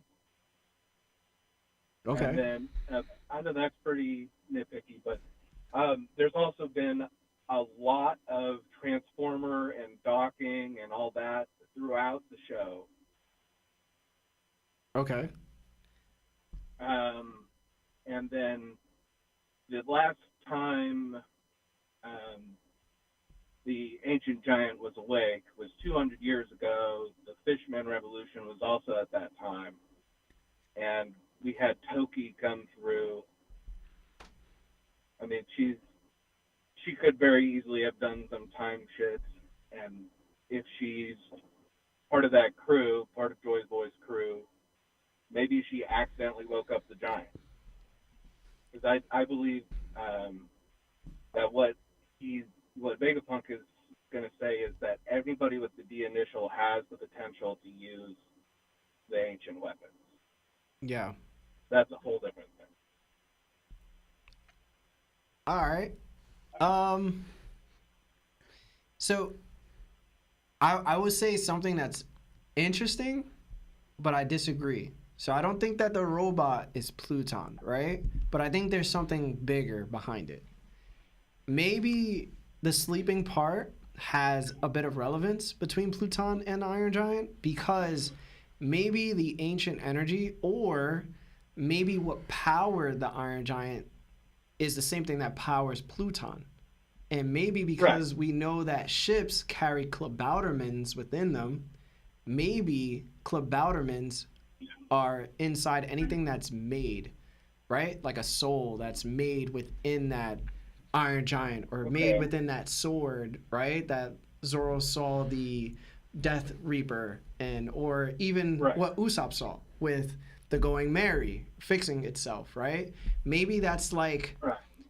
Maybe, and it's crazy because we even had Vegapunk talk about the soul leaving the body with Kuma. So maybe it's just these souls are inhabitants of things that are created. Therefore, there might be a special lineage of ʟ𝐴𝐴𝐵𝐷𝐼𝐻𝑚ans that run through inventions. So maybe that's the power source. The power source is the soul for the body, right? Maybe it's the soul for creations too. Interesting. Well, I mean, the voice of all things does literally apply to all things. Yeah. Possible, right? Maybe, you know, there's a breath of all things. Yeah. Maybe there's a soul of all things. See, now you made me think, like, if you're the voice of all things, then do you think you could talk? Why are you speaking so low, bro? Like, are you whispering to him? No, I was thinking of when you said, like, pretty much you have the voice of all things. Did you think you could talk to that death thing that Zoro saw, or the ʔ𝐴𝐵𝐷𝐼𝐻? Like, you could actually communicate. They saw it, but they never showed that you can communicate with them. You have the voice of all things. If you see them, that means can you communicate with them and talk to them? I can't say that because then we're gonna say that Usopp got voice of all things because he talked to the ʔ𝐴𝐵𝐷𝐼𝐻. Did he? From Going Merry, I believe so. Well, I think he does have, like, just super powerful innate observation. I wouldn't say super super powerful is going a little far, but I will say he does have some special observation. When he's super focused, because he awoke at something on Dressrosa. Lock on! Right. But I think very interesting that you talk about, like 2 points. Well, you said that interesting, and what you were talking about, how, like, the Transformer, because it made me think of, like, Frankie, how he's always transforming Sunny. And I think that's the idea you're going with, how Frankie's able to use transformation. That's and then my main support. Is that there's that and the pirates docking and all that pretty frequently. I don't know. Yeah, and then I think that is. Yeah, the Iron Giant is supposed to be like Frankie's, mode of that version of that thing. But there's two different versions. And then I guess, like, the only problem is, like, it goes into, like, what Joby is able to do. Because you made me think of, like, Kuma's ability, right? You know how if Kuma's ability really is to separate anything, right? And with their technology, what they're able to do, what if you could kind of separate the ʔ𝐴𝐵𝐷𝐼𝐻, things and put right? things straight And in. then put that in something else.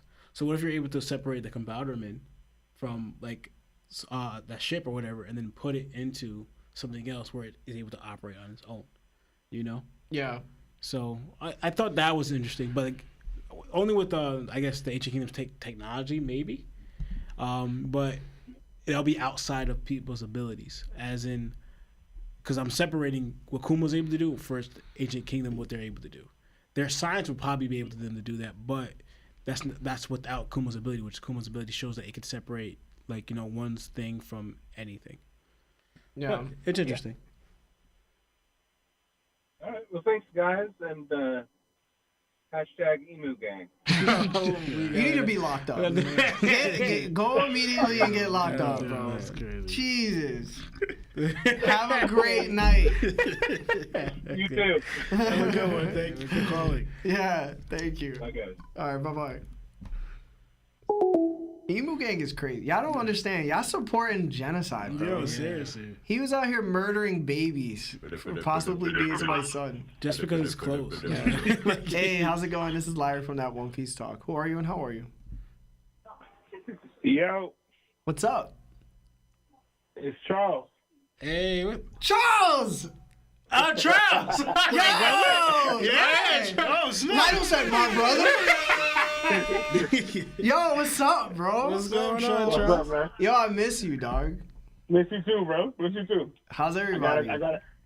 We good. You know, the move's crazy, but I got a question for y'all. I'm really interested to hear y'all answer on it. Shoot. Who ranks these three geniuses? Start bench cut. Dr. Vegapunk, Bulma, and Tony Stark. Bulma, Vegapunk, Tony Stark. Actually? Yeah? No, wait. I think I'm gonna go Vegapunk, Bulma, Tony Stark. No, because Bulma created the time machine, but it took her like months, right? But she didn't have any resources. Tony Stark did it in like a night. He literally figured out time travel in like one afternoon. Meanwhile, he had a kid, so he probably took a break to feed her. Yeah, how rich is Tony Stark versus how rich Bulma is? I think we gotta go there because you're talking about the resources. Yeah. Yo, but Bulma didn't create most of that tech. It was Breeze. Like, it was her dad. But if you want to go by... But she was smart enough to, like, reverse engineer things. But also, if you want to go by the scraps, though, because she... the one in the invented time machine is in Trunks' time with everything being destroyed. So they're almost like in the apocalypse. Wait, no. That's what I was saying. She created with a box of scraps. Yeah, she no, did. Are you sure? Like, was it her? Like Tony did with, like, the Iron Man suit. Wasn't her father who did it? No, her father didn't create the time travel machine. Oh, you're talking about Trunks' time. Trunks' time, yeah. He created the capsule technology. So he basically was Ant-Man. Okay. Mm-hmm. Tony Stark was in a cave. That's all I'm saying. Oh, that's Sebastian. They said he was lurking in here. All right, yo, honestly, this is a very good question. Yo, it is. All right, I'm gonna go off rip. I'm gonna change it up. I'm gonna say Tony Stark for sure. I'll say Bulma and then Vegapunk. Vegapunk last. Okay. Yeah, Vegapunk gotta be last because one, it's still questionable if any of the technology he's created is actually his besides the sea beast monsters, right? He didn't. He failed at creating a geothermal engine for his island in that past. But he created one for Egghead. Yo, so he ain't spending a block on his hometown? The There's government, kids freezing, the government Lawrence. got him hemmed up. Actually, you can't say that when he's going to O'Hara and reading books and stuff. And That was like his going last visit, bro. Listen, bro. You don't got freedom like that. And also, he made the linear factor. Yo, bro. think about it this way. Hold on, that was actually Dr. Breeze. I was gonna say Breeze actually made the ship that Goku left into Planet Namek, the gravity machine. That's true. So he basically created like a black hole that was stable enough not to take out like the world. And he put it in a machine and was like, all right, go train, bro. And he did it in like a day. So that's not Bulma, but I feel like Bulma would be able to do that too. I don't know, but I'm also thinking of the stuff that Vegapunk. He made he cut off his brain and put it in the cloud and made clones of himself. Dr. Zoro did that. I mean, And Dr. Zoro praised the briefs. he made a vending machine of unlimited food, bro. Is who's able to travel in space and phase through things without dying? I think Vegapunk's top one. Yeah, I think Vegapunk. Nah, bro, y'all giving the Vegapunk too much credit. I kind of feel. He got performance-enhancing drugs. And stuff. No, Yo, he he definitely does. He has literally a devil fruit that goes, yo, I could store mass amount of brain storage to remember things and collect information. One, honestly, turned out that brain thing. But that's kind of crazy though. So if he has an ability, right, and we're still debating whether or not he's the bigger genius. So I think that kind of goes more to how brilliant Tony Stark and Bulma. Yo, I'm gonna be honest, bro. I think I'm switching my list again. Yo, the reason I say, yo, hold on. The reason why I say this is because Stark created a new periodic table. Yeah. He created a new element in order to power his suit. Yo, the only person that has created another element out of the three is Vegapunk. He created the Mother Flame.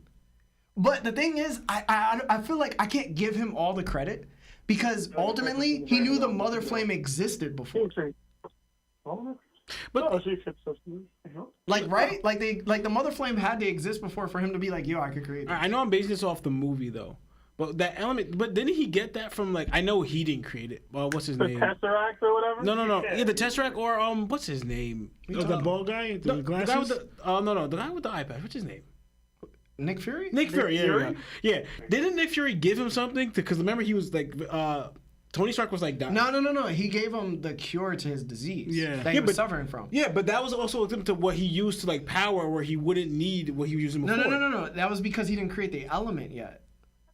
But then he used the element what he used to create the element based off what Nick Fury gave him. I don't remember. That's what I remember. I don't think so. I think he was just like, yo, I need to create another element, and he used the AI to help him. Yo, that's the thing too. Tony did a lot of AI help, bro. But he created that AI. It wasn't like that's true too. I got help because I asked Siri, bro. Like he created Jarvis. That's true too. Damn it. I keep going back and forth now. This is such a great question. But I'm thinking, does Bulma have anything that she created that's on par with their creation? That Bulma herself created? That Bulma herself created. Yeah, Bulma didn't really create much except the time machine. That's what I'm saying. Yeah, I think Bulma falls to 3. She was over here trying to find a man too much. Got distracted. She was like, yo, it's hot girl summer in every saga. All right. Listen, Yo, but the thing is, Vegapunk also created artificial AI from himself and split it into 6 people. Yeah. And he also created the internet that was never invented before. Yo, I think Vegapunk won. I think it's Vegapunk. I think I'm switching again. Because he also built that shield too. That bubble shield that's impenetrable right now. Oh, the bubble, those. He ain't create condoms. No, okay. Everybody out here having kids. What are he doing for the world? Stop the bad fathers. No, stop. So I'm going to go Vegapunk, Tony Stark, Bulma's dad. No. Don't even give him That's disrespectful. That's disrespectful. That is disrespectful. All right.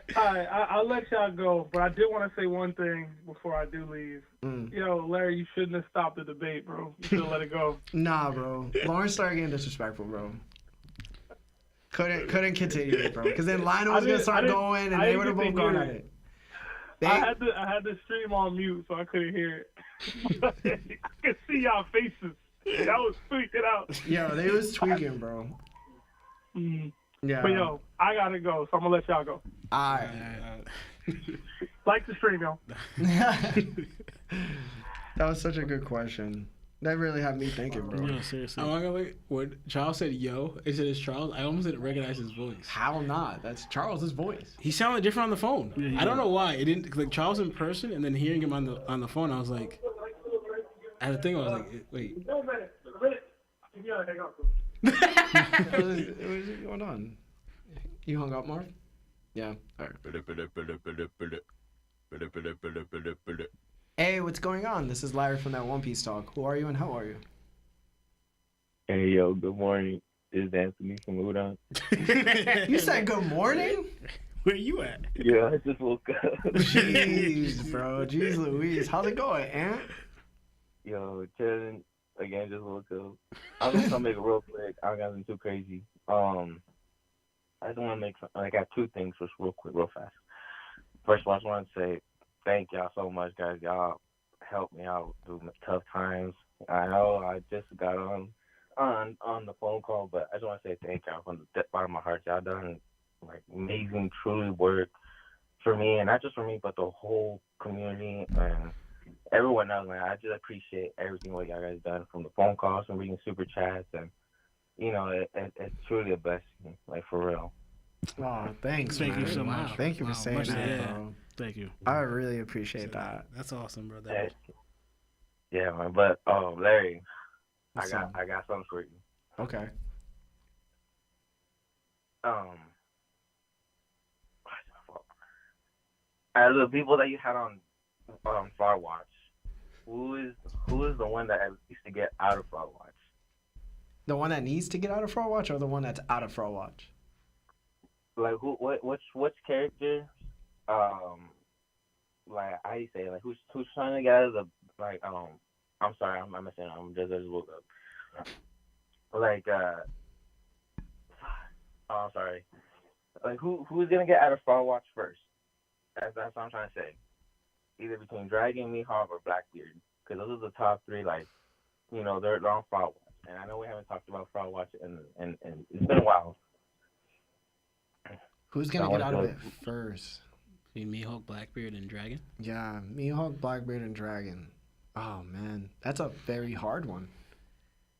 It kind of depends on what the story needs. I want to say Blackbeard would be the first one, because Dragon just seems so like he doesn't have any urgency to do anything. So it's like, when are we gonna need him? You know?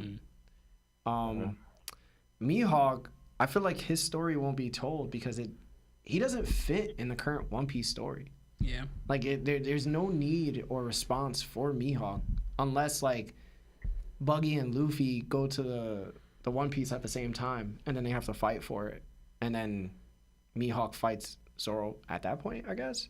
But then again, it's like Blackbeard is stunting all the time, even if it's in a coward way. But I just feel like eventually he's gonna get to that point where it's like, nah, this is a dude we gotta worry about for real. So I want to say Blackbeard. What about you guys? It's looking like it's gonna be Blackbeard first. Yeah, right. Like you said, the only time maybe if